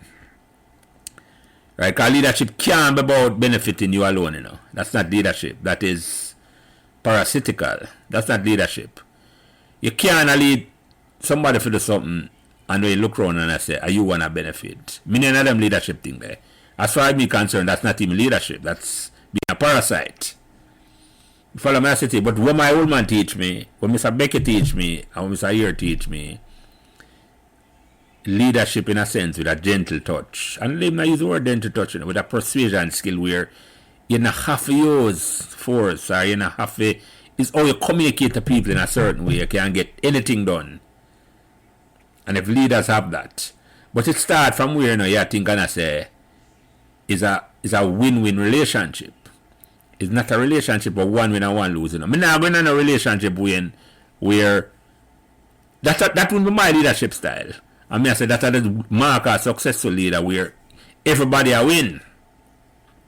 You follow me? I said everybody around. I never take advantage of nobody. That is where my old man teach me. He never take advantage. All of people take advantage of him like me. Mr. Year, them never take advantage of we are Meadowbrook. Can we learn that Meadowbrook that reinforce Meadowbrook from when we get from my father, you know. So it's from father to school. To Becky, yeah man, to Becky to Mr. Year, man. Yes. Yeah. What? No, you spoke very highly. Well, all of you all spoke very highly of Spanner. Did she have an impact on you also? No, to be quite frank, no more, no, because I wasn't. Not say I wasn't close, but again, you know, different times it's like. I'm put it that way, yeah. The influence of me around me never need Spanner. I put it this way. That's the best way to put it. It's not said, she never have an impact on me, you know. Because Spanner would have had an impact on Mr. Year and Mr. Beckford. You follow me? I said to you? So, indirectly, you know, them man they take care of me, so I never need to go to Spanner. I put it that way there. The leadership and the word me I look for, the inspiration of me got from them man. Me never need to go to Spanner at all, if I put them in there. So me and Spanner had a decent enough relationship. When I tell you, remember about Spanner more than anything else, you know. Remember about Spanner before me started school. I remember this from my sister who used to come in about Baby, or Claudette, our birth certificate name. She always come on and tell you, you know, so Miss McLean and I look on a girl or a boy at school and I say, Wayne, I come here every day and I just see you just walking up and down the campus and you're just there. You're not doing anything. I like she said to the little boy, little girl, and I said, when you come to Meadowbrook, you must be. You're not here, you're not here, you must do something. You're not here to just be a furniture. You must be doing something. So that's what I remember from Spanner, you know. Like you come out of school now, you know, come the fiddle say, boy, yeah, as a furniture. Yeah, take up space. No, that's you don't come there like it's like what John F. Kennedy used to say, I think where you come on Meadowbrook for what you can do for Meadowbrook. Now what Meadowbrook can do for you. That's the Spanner motto, you know. I mean, I say, be hear that from my sister from before me start on Meadowbrook. Where you go Meadowbrook, you know, is where you come there is where you can do for Meadowbrook, you know. It's not what Meadowbrook can do for you. And you learn so much by the mentality, then I say, you come then I say, where you going to do for that school, yeah? What can you do? You know, I come there for take. You come for give. You follow me, I said to you? Yeah. Right. So you learn diplomacy at Meadowbrook. You think diplomacy is very important for people to get on? Oh, diplomacy is a key, you know, but I don't think I've learned that up to this day, you know, because diplomacy is a skill doggy where I have not learned. I'm not forgot to try, boss. It's not too old for learning. Because that to me have me Achilles heel. Because I think I'm too straight talking and too frank. And sometimes I shoot from the hip too much in terms of my mouth. Because I mean, look on and see something, you know. It's like, we can't see something happen long before it happen, you know. Right? But Right. sometimes you can't tell people that and them get offended. And remember Michael Manley, I think, said diplomacy is the art of letting people have things your way, which is very interesting, and it's a critical life skill. It's almost a diplomat is a person who can tell you to go to hell in such a way that you actually look forward to the trip. Yeah. And I don't learn that skill yet. I have not learned that skill where I gotta tell people. Cause like me want, not say me want to. Cause sometimes maybe it's a little bit of anger in me and impatience. It's like if somebody piss me off, man, I want to tell you right away. I mean, I say sometimes I'm learn. It's a work in progress, doggy. Because I remember this from a book where Mandela did write, you know, or somebody write for Long Walk to Freedom. Right. And Mandela say, you don't have to make your opponent become your enemy. True. You follow me? Because he who angers you controls you. Yeah. Because what am I saying? Sometimes, even though you play as your opponent today, tomorrow, you might have a collaboration, can work with him. So you don't have to make your opponent. But as I say, it's a work in progress to me. I think that has been, in terms I say, it's like, people, I get triggered too easy about certain things because I feel passionate about injustice so much. It's like, Right. if I see it, you know, and especially if it happens to me or to my children, them, or my wife or my grandkids, them, sometimes I can't contain my rage in terms I say, they won't do that for. In terms of, and that not necessarily change people's mind, you know, because it's a work in progress. I'm gonna put it that way there. Because Lance, I'll give you an example. yeah. Have you ever watched The Godfather? Yeah, man. Yes. Right. Yeah. You know how they kill Sonny. Remind me. Remember Sonny, they beat up his sister, knowing that it would have angered him, knowing that he would have come to try and get them, and they waited for him and killed him. Yeah. Remember at the toll booth. Yeah, man. As a lesson that way, and I'm glad you remind me of that. That is a profound lesson you tell me now. That's even better than the Mandela story. Because when you anger, people can read you. Oh yeah. People know. Anger is definitely, you put a D in front of anger and it becomes dangerous. Yeah, so man. it's Yeah. pull back from. Yeah. Yeah. So that is a powerful analogy I tell me that way, and I will never forget that. Thank you for that one. Because I'm not too old for learn. As you hear me talk, it's like, if you tell me something that doesn't make sense, I say, okay. I'm going to start that. Once it makes sense to me, I'm going to think about it, I'm going to start adapting that. That makes a whole heap of sense to me. Whole heap of sense. Whole heap of sense. So Jelly, have you found success and happiness in life, in your life? Yeah, man. Resoundingly, yes. Yes, yes, yes, yes, yes. Well, you have a wonderful family, Yeah, man. and I'm gonna tell you. I'm gonna tell you, my measuring stick of my father, right. right? And my father had good relationship with we, right? And me had, eh? Yep, I'm hearing you. Yeah, Yeah, man. yeah. Good relationship with we. Right. Excellent relationship. Me always want to run my father and mother, man. Some people not like running mother and father. My mother and father was like my friend in a certain way. Like, because I go to him and talk to him about anything.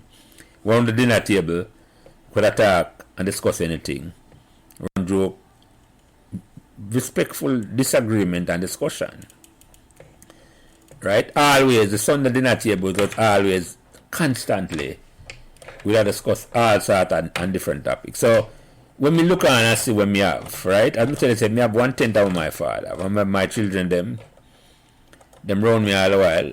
Them comfortable around me. Because me grow them just like how my father grew me. Me give them in a sense. Me give them a free will for think for themselves. Because that's the only thing we want from people. You know? That's allow me to think for myself, you know. And we can discuss it and we can disagree, and one of them might be right and one of them might be wrong, turn out eventually. So that's the relationship me have with my children, them. And my grandchildren, them. The worst thing you can do to them, man, you know, one of them is tell them to shut up or say, them not have a right to talk. That's like the worst thing you can do to me. Say, me not have no opinion about that. That's something me have to learn. Sometimes people don't need to hear your opinion unless you have them pay your feet. Or sometimes you just need to shut up. And that again is like a work in progress again. Can we see things and it's like more help so much and say things so much. But sometimes people don't want your opinion. So I left that alone. But yeah, me feel blessed, doggy. Me feel blessed. Right. Feel blessed. Financially, me I hope I'm in a different place and get. But it's at the end of the day, life is much, much more than that. And it's not even a cliche for me. Right?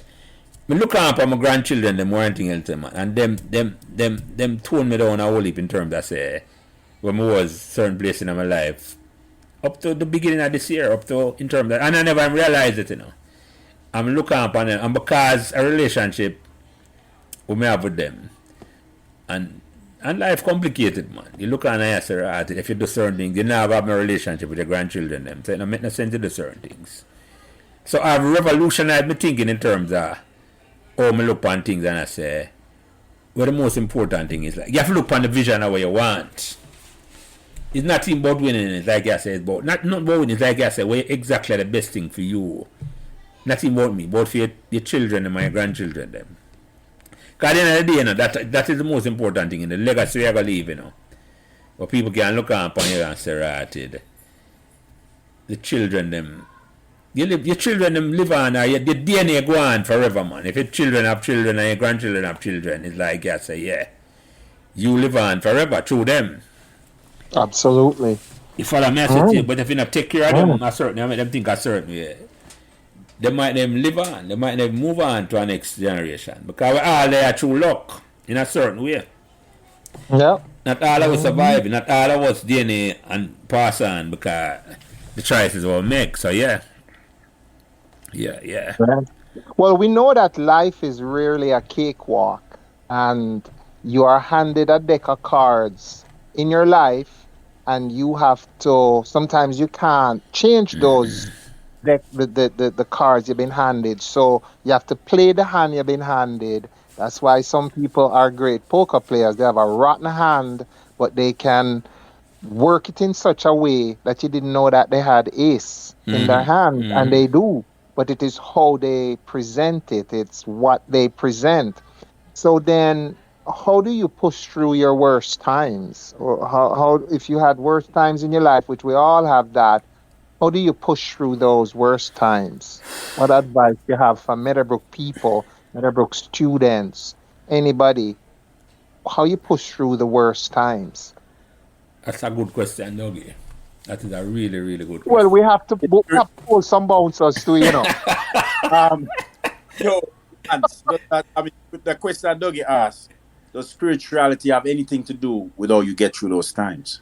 That is definitely a segue for him to say that. Absolutely. So, Froggy, I'm bowling bouncers and you're bowling bigger bouncers.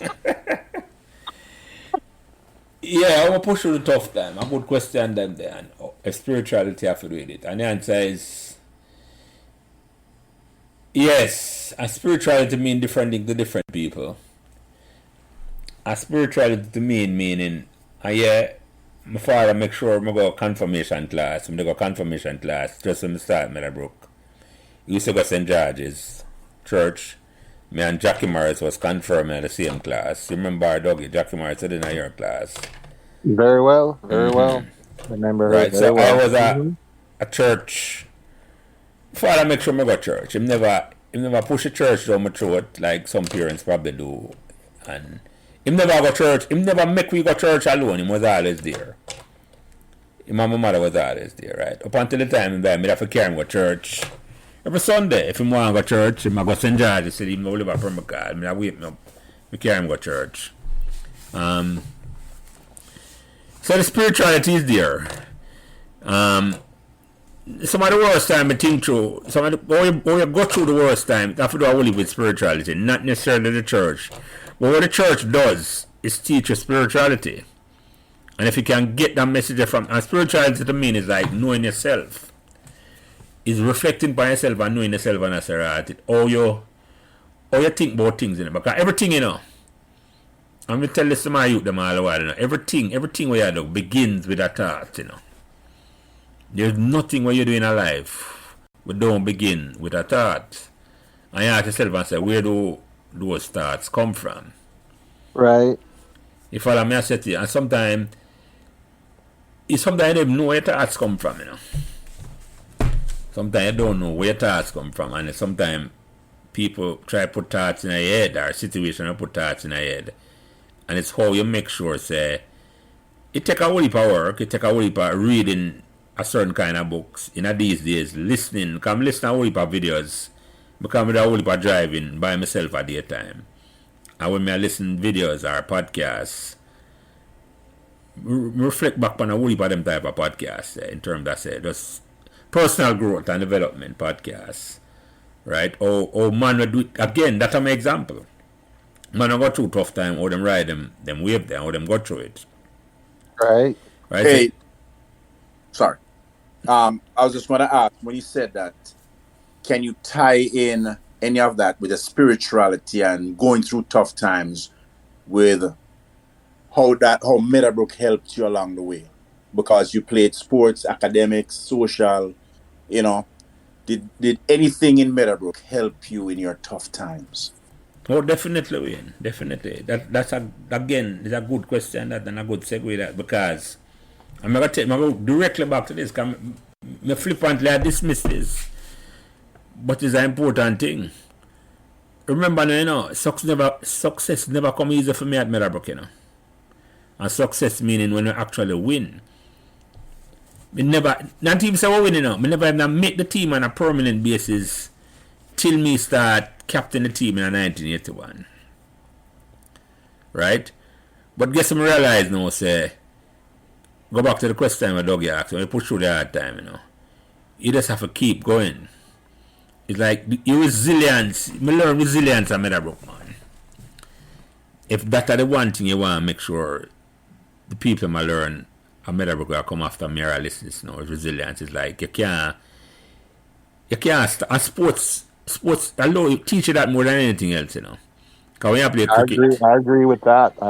when you play cricket or football, when a man tackle you or brush you down, next, so you have to get up and brush yourself off. And even if you lose a match, you talk last week, Tony Moore, he talk about a match in play where the man bunks him down one match against Calabar, and 3 weeks later, I play the same man. And him bunks, he meet the man for the man a ball to the referee. Can wheel and come again because sports give the opportunity there. Sports, and then the important, this is what we love in Meadowbrook. Sports facilitate you if you the one that at Meadowbrook. If you go participate and that spanner would say, if you do something. So Play up and play the game. Yeah, Play man, up and yeah. play the game. See, if you go out there one week, and you feel say a man, You make a ducks, like when me making my first match win. You come back again the next week. Or the school and Becky and Mr. Ear and the school itself, not just them, because I'm in an environment where the school facilitated that. You see me, I said to you, it's like the school facilitate you. The school, the woman I said, the school never even think about it as failure. I say, you go and you make ducks or you wait name there. You just come again. And you don't stop trying. It might sound like a cliche, you know, but it is not. Because at the end of the day, you know, and this are the difficulty, and Dougie said it earlier, you know, this are the brainwashing we have to undo. Because we have been brainwashed to think, say, we have to get one right answer academically. Because when you go to school, that them training and say, oh, you need to pass the exam, you have to do this and you have to do that. And if the more you think about it, the more you realize, say, life is sometimes the right answer. There's no right answer. There's a whole heap of different way to do one thing. A whole heap of different way. Sometimes some of the things that will come up, you never think, you don't think about it yet. But you're not going to do it until you're in a certain mindset. You follow me? I say to you, but if the socialization, which is what the school system has done now for the last 100 years, we're training for say, you look for, you want to pass, and you think by passing, that is it. You don't even start. You think about it wrong.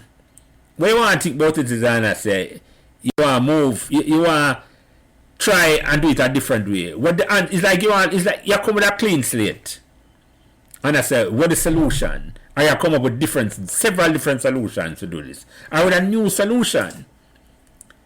Because the human mind is the most powerful thing, you know. The imagination. I will create new things that never exist before, you know. And unfortunately, because of the age we're in now, where everything in front of you, the cell phone, they have taken away our imagination. And we didn't realize it, you know. Because God bless we, you know. When we are go to school, I think we're more fortunate, you know. Because you think about this, you know. We never have no cell phone, you know, for click and look on nothing, you know. Our imagination was the greatest thing for we, you know, Dougie. You talk about the girls at the waterfall, and I just see imagination alone keep you happy, you know, and keep you. Hey, that wasn't imagination. That was real stuff. No point I make. You not see everything. You not see everything, Dougie. Say imagination. Exactly. Mystery. They sold the mystery. Exactly. Yeah. And when I say these days now, there's no mystery to the youth, them, you know. So the imagination has gone, Dougie. So it's like the creativity, you know, dead there. Because the point is, I mean, I carry the pen go to school, and the teacher now take it from me and embarrass me and I say, I'm a pervert or this or that. She say, yeah, she treat me like her little brother. Right. That was a smart move on her part. Yeah, she understood. Yeah. She's an adult and she understands. She understands adolescent versus being an adult. Exactly. Exactly, Dougie. Exactly, Froggy. So it's just. I'm upon it, you know. I sum it up in a one word, in a one sentence, you know. In a life, you know. And if people, you can't get out of your own way, you know. If you can, and it's not easy for you to do, you know. Because it's almost like all of us born and have fear now. Some of us make the fear.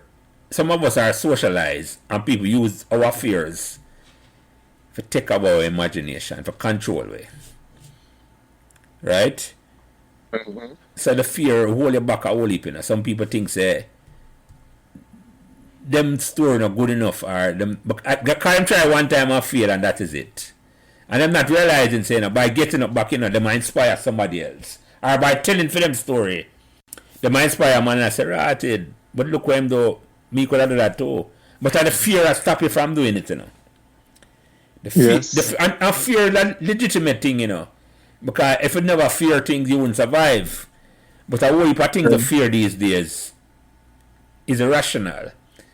But because I've been programmed for fear for talking in front of the public, fear of failure, and failure doesn't exist. Because if you don't stop trying, the only time you fail when you stop trying. The only time you fail is when you stop trying. And one thing, this is the one thing I got to say about this. It is not your fault, you know. It is merely your responsibility.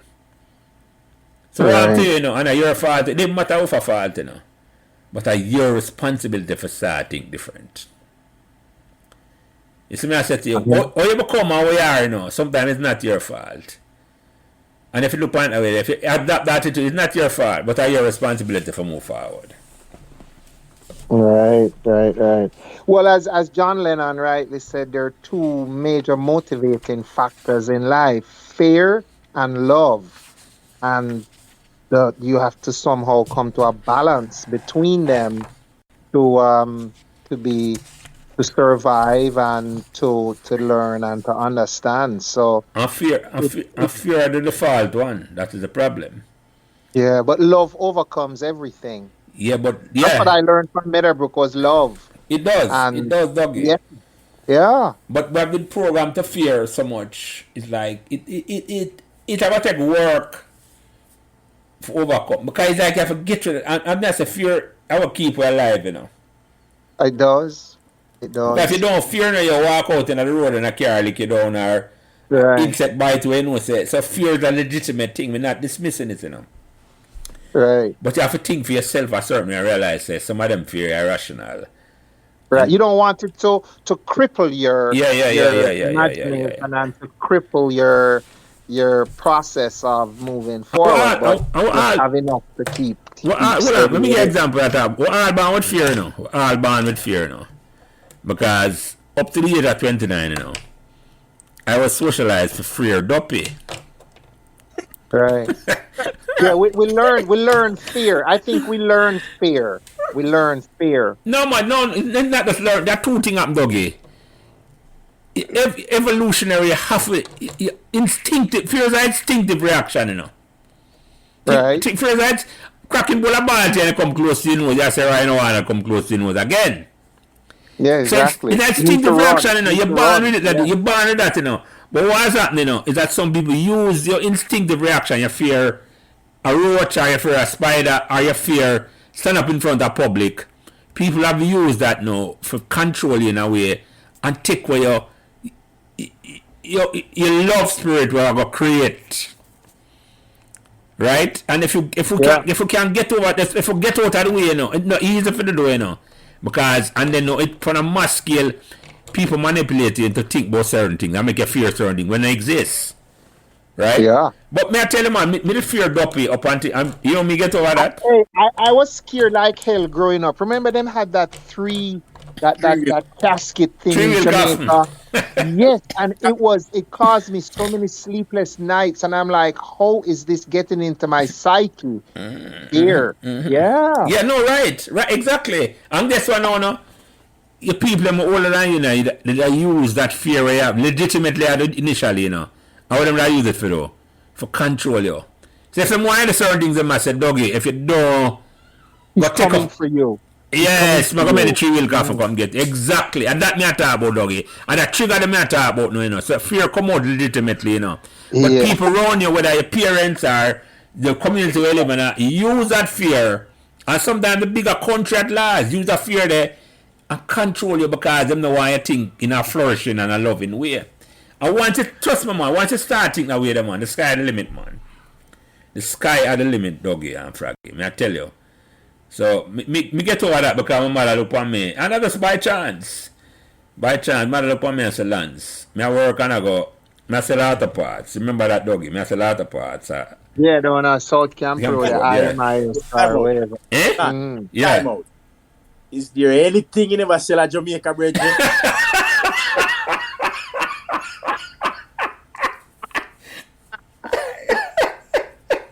No, hold on. Good question. Good question again. Hold on. Let me answer you. Guys, a good question again. Because I asked a legitimate question. Because man said the whole land to sell the most important commodity out of Jamaica. I never even talk about that. I never touch that yet. I never sell the weed yet. I purport for the man sell the weed. But yeah, I've never sold that weed. Hey, as long as you never sell your soul, that's all that matters. Exactly, doggy. That's another thing never exactly because I never take advantage of anybody. Exactly right, doggy. Thank you for that. So once it's legal, I'm gonna sell my soul. Yeah. We in a conversation. And while in a conversation, Lance just say, yeah man, remember what we usually sell? No, just out of the blue. But you're right, Wayne. That is true. You're right. There's nothing more you can tell me. I'm sorry, but let me tell that story about myself. So let me tell you the double story before I forget it. So I'm afraid of you know. I'm talking about my big man, you know. Still afraid of you know. I'm going to go Hanover. And my grandparents, from my mother's side, come from the deepest and the rural part of Hanover, you know, right? And when we park now, I park, and I walk go up in the hills, right? And you walk about 2 or 3 miles before you go to the house, and you walk out of the town square, and you pure pitch black and darkness, and you walk past whole heap of grape and all them things there. And before we start, the whole lady said to me, Lance, you know, nothing to fear now, because goodness upon one side, and mercy upon the other side. So that's in the back of mine. I mean, I said, I pass some whole heap of grape. I mean, you know, nobody come out, come say nothing to me. I mean, I said, this is a foolishness, I tell man long time. Don't put about it. So from that, we walk through any gravesite, and other people around me tell me, them see and hear that. I say, I can't, I not tell you if I believe, you know. But that now go control me and tell me, say, me can't go do this. Because fear, people use fear to prevent you from doing things. Yes. That's since Dove got their half a tree. Yeah. Well, he doesn't know where he is. Exactly. Yeah. Exactly. Exactly, my brother. Exactly. So Jelly. So you know, I'm coming up on my time. I probably have about 15 more minutes here, but you guys can continue talking. But I want to ask. I do don't talk about that, man. We almost pass through already, but we can go and talk till you're done. So go. Move by 12:15. So I want to ask you, what advice would you give to the younger Jelly, your younger self? What advice would you give for helping yourself that you know that you would give to your younger self? Yeah. So let's say you're now 60 years of age. What things would you tell your younger self 30 years ago to say, shore you up or give you advice? What would you maybe do different, or what would you tell your younger self? Yeah, man. That one is easy for me, though. I think about that one. That's like a little lollipop. That's trust. But a donkey drops that. A donkey drops bowling. Trust, but because I think about it. Yes. Think about it now, because I think I ask you the question, but this is something I think about. Now, you know why I think about this for the last 10, 15 years. Right. When we could have done different, what could I have done different? Yes. And it's simple to me, man. Trust, but verify. True. No matter how much you think you trust a person, you have to have a way to verify what the person has said. Without, you may not know say you verify me, but you have to have a methodology to verify what the person has said. It's true. And if you find out, say, you can't verify the trust, you have to just step back and say, okay, you have to go this, do it a little different. If I may say to you, that's one advice me I give. That's one advice. That's one advice me think me I give me younger self, doggy. To trust but verify, because I lived on trust. And trying to talk about this, you know, because trust, you can't build a society or a family or anything at all without trust base, you know. Without trust, you know. And the challenges, you know, I go forward, you know. In your own family, with school at Meadowbrook, a country, Jamaica, or even where we live there, so. How you build a trust-based society. And it's hard. It is very, very hard. It's very, very hard. But maybe the question is that how you build a society where you can verify the trustworthiness. Yes. It's hard. You can't just say you're going to take a man word, man. You follow me? And it's how it becomes so. If it's one thing I love them start teach at school is a mindset then I say. It's how you go build, what kind of language you going to use if you can build a verifiable trust-based society. It have to be verified, dog. It have to be in a written language a man knows say. Because the point is, you know, sometimes a man, the words a man use, you know, him not lie to you, know. But him leave out certain things and you know say it's to your disadvantage. So you can't tell him say a lie you tell. It's like him tell you say okay no I know that. Him take a picture and him show you and him left out certain things and you started. He might try to deceive you because him not tell you the full story. It's what kind of language you have to start facilitate. And it's hard, you know. It is hard, you know. But I think we can start by identifying. Cause the challenge to me, I think it's easier to identify when somebody being dishonest more than identify the truth. You follow me? I said to you? Think about me I said. A man said something to me once, and to this day it stays with me. He says, "I'm not telling you a lie, dog. You must learn to work with the truth." And I'm like, what? Work with the truth? He says, we don't call it a lie. You're working with the truth. I was shocked to learn of that wording, and that was a euphemism for saying, hey, I'm going to tell a lie, but I'm not going to call it a lie. I'm going to say work with the truth. So the whole trust-based thing is such a... It's almost, where's your moral compass? Where did you get that moral compass from to guide your trustworthiness? That's why I come back to the 10 Commandments from my family to say, you got to guide you so that you can hopefully be trustworthy. You get it? Yeah. But everybody has to find their own compass. Mm-hmm. I want to ask, well, not even ask a question. The question you asked a while ago, I want to expand on that question. When you said earlier, what would you tell yourself, your early self? What would you want? I mean, if you knew all that you knew now, yes, would life be worth living? Well, for me, that's the question you asked me. Because, yes, the question. The question that you just asked. Would life be worth living if you knew the outcomes already? Oh, I see what you mean. I say if life is known, if it would have worth living. Yeah. If you know the future look like, if life would have worth living. Hey, Wayne, yo, I want to make you come course with me every week. Because I ask some profound question here. What me name not think about in a rasta. That is a great question, you know, my brother. Because remember, life is a journey. Yeah, man. Yeah. And the answer, no, I'm not going to answer your question, Dwayne. And the answer is no. If you know the destination before you start, life not worth living, man. The journey, how you going to enjoy, man. You're right, Wayne. I'm going to answer that. I know some want to know the destination.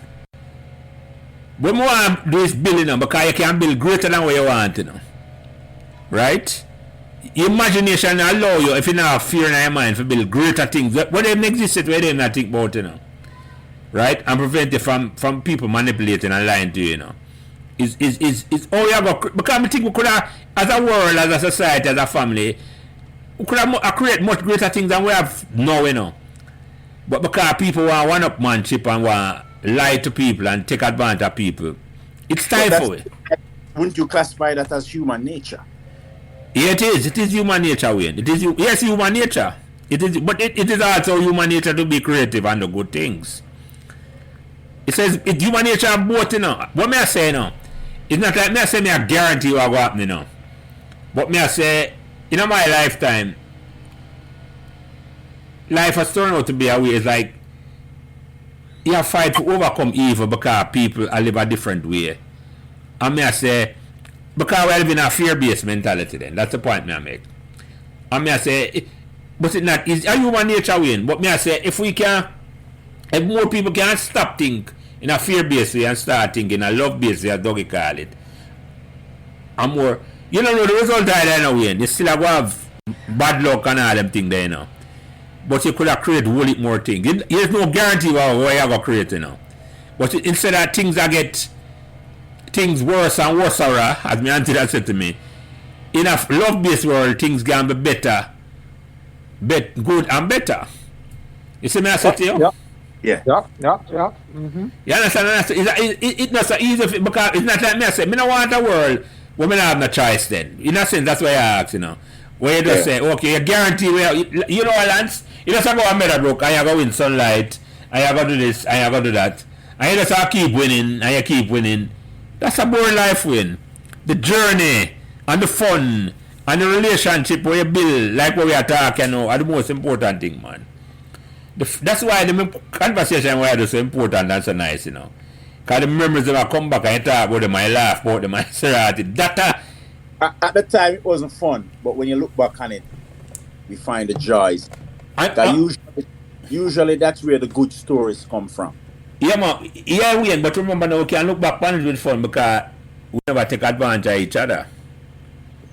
It's when you take advantage of each other, you can't look back on it with fun, When you lose your soul, a dog is... when you sell your soul... Your soul, because it's a problem, and by the time you realize it's sold, you have hurt people, and now you are down in a mode that is like... Yeah, man, when you sell your soul, you can't have the conversation now, Wayne. I'm sorry for people like them there. I'm glad my soul never sell because I can't come and have them conversation with a open heart and talk and laugh about it. I'm not saying I never hurt nobody. I can laugh about it and I say, boy, I never know I hurt it a certain way. And that's the thing. That's where the wokeness come in. And then sometimes... we all need redemption. Yeah. We have all sinned and come short, and we all need redemption and forgiveness. Mm-hmm. That's what it's about. Mm-hmm. But since you're the main man, it will come to time, we'll go wrap this up. Yeah. We'll come to that. I'm just going to say, Wayne, good talk again. You have to ask the magical question, the last question, because... When you go through with the last question there. So, boy, I'm going to go with that last question, dog. Yeah, go with it. Man. Go with it. What made Meadowbrook magical? Boy, Wayne. I never say that's a donkey drop. That's a good question. I don't know it come. I'll make me answer it for you. Because I think about that one, yeah. 2 words for me. Or 3 words. Families and community and familial. I'll give the story them quickly. When we come to Meadowbrook, I'll be tell you, say, you don't make a step on Meadowbrook without bucking up a family. Or somebody where have a family go to school. You can name them out. You and I can think about 20 half at the top of where does I think and I say, somebody brother go to school, somebody sister there at school. You follow me I said to you? Yes. And then the next thing was like, it was like a community in terms of say. And community meaning the teacher them did almost feel like bigger brothers and sisters to we. So because of that, it was the familial touch. And as me I tell you say, I'm going to leave with the story we talk about with Mrs. Nelson or Miss Brown and Miss Richards. Right? Where Miss Richards never embarrassed me when I'm out there about I get trouble at about cold front. At my she never turn around and reprimand me. You follow me I said to you? Yeah. Or Mrs. Nelson, who she is now, never take up my pen and carry me go top and walk me through the middle of the school. Like maybe if me go to Catholic school and I said this pervert I carry this come to school and all with it. I ring ears. Eh? I ring your ears I carry go top. Yeah, no. No, she take up my pen. I won't have another discussion about it at all. And all me I say. So what I'm saying is a whole heap of family member come to Meadowbrook, Whole heap fraggy. You can name them. Dog, you can think about them the same way. Oh, yeah. From 1st to 6th farm, Dog, Wayne and Doggy. And when I say, it's like in a community. Right? It's like in a community I love then, And come back to the world in a community I trust because so much familial members did there, And the teachers them know. And I think the teachers them never done by chance either. I think the administration from top to spanner would pick a certain type of teacher. Would have come Meadowbrook, would have facilitate the environment there. When you think about all a man like Becky will come there and nurture me and have such a profound impact on my life. You see what I said to you? So like the magic was created in it. It created an environment where, come back to what we were talking about earlier, a trust-based environment, Right? I don't know if I'm set out to do that, But me go there and me I play and me trust Mr. Beckford in a way where if him tell me for the X, him tell me for the all him have to say to me the evening, say Prince, I'm gonna stop cause bothered on the road. That's it. Him never have to say nothing more to me, you know. Cause me I Yeah, he trust it. garnered respect. He was a man that I always looked up to. He garnered respect the way how he Yeah, operated at yeah, yeah, Meadowbrook. yeah, yeah. Same thing with Mr. Year or the Dread. Same thing. Him never have to say Yeah, nothing more to me at all. Never yeah, have to say a man I say a disciplinarian and I'm this and that. Me never have see it that way there. yeah. Me never saw Mr. Year or Froggy as a disciplinarian. I said, boy, yeah, a part of the course in terms of playing the game and getting fit and all them way there. And part make sure you're ready. You follow me? I said to you, and I'm tired and the dread I keep it straight. The dread was not diplomat in a doggy. You know that. Oh yeah. You follow Yeah, me? I he said to you. will So tell you as it is. Yeah. who was very learn no diplomacy upon them at all, you know. You follow me? I said to Right. you. So Yeah. but so me think me get that. That's how Meadowbrook magical to me, man.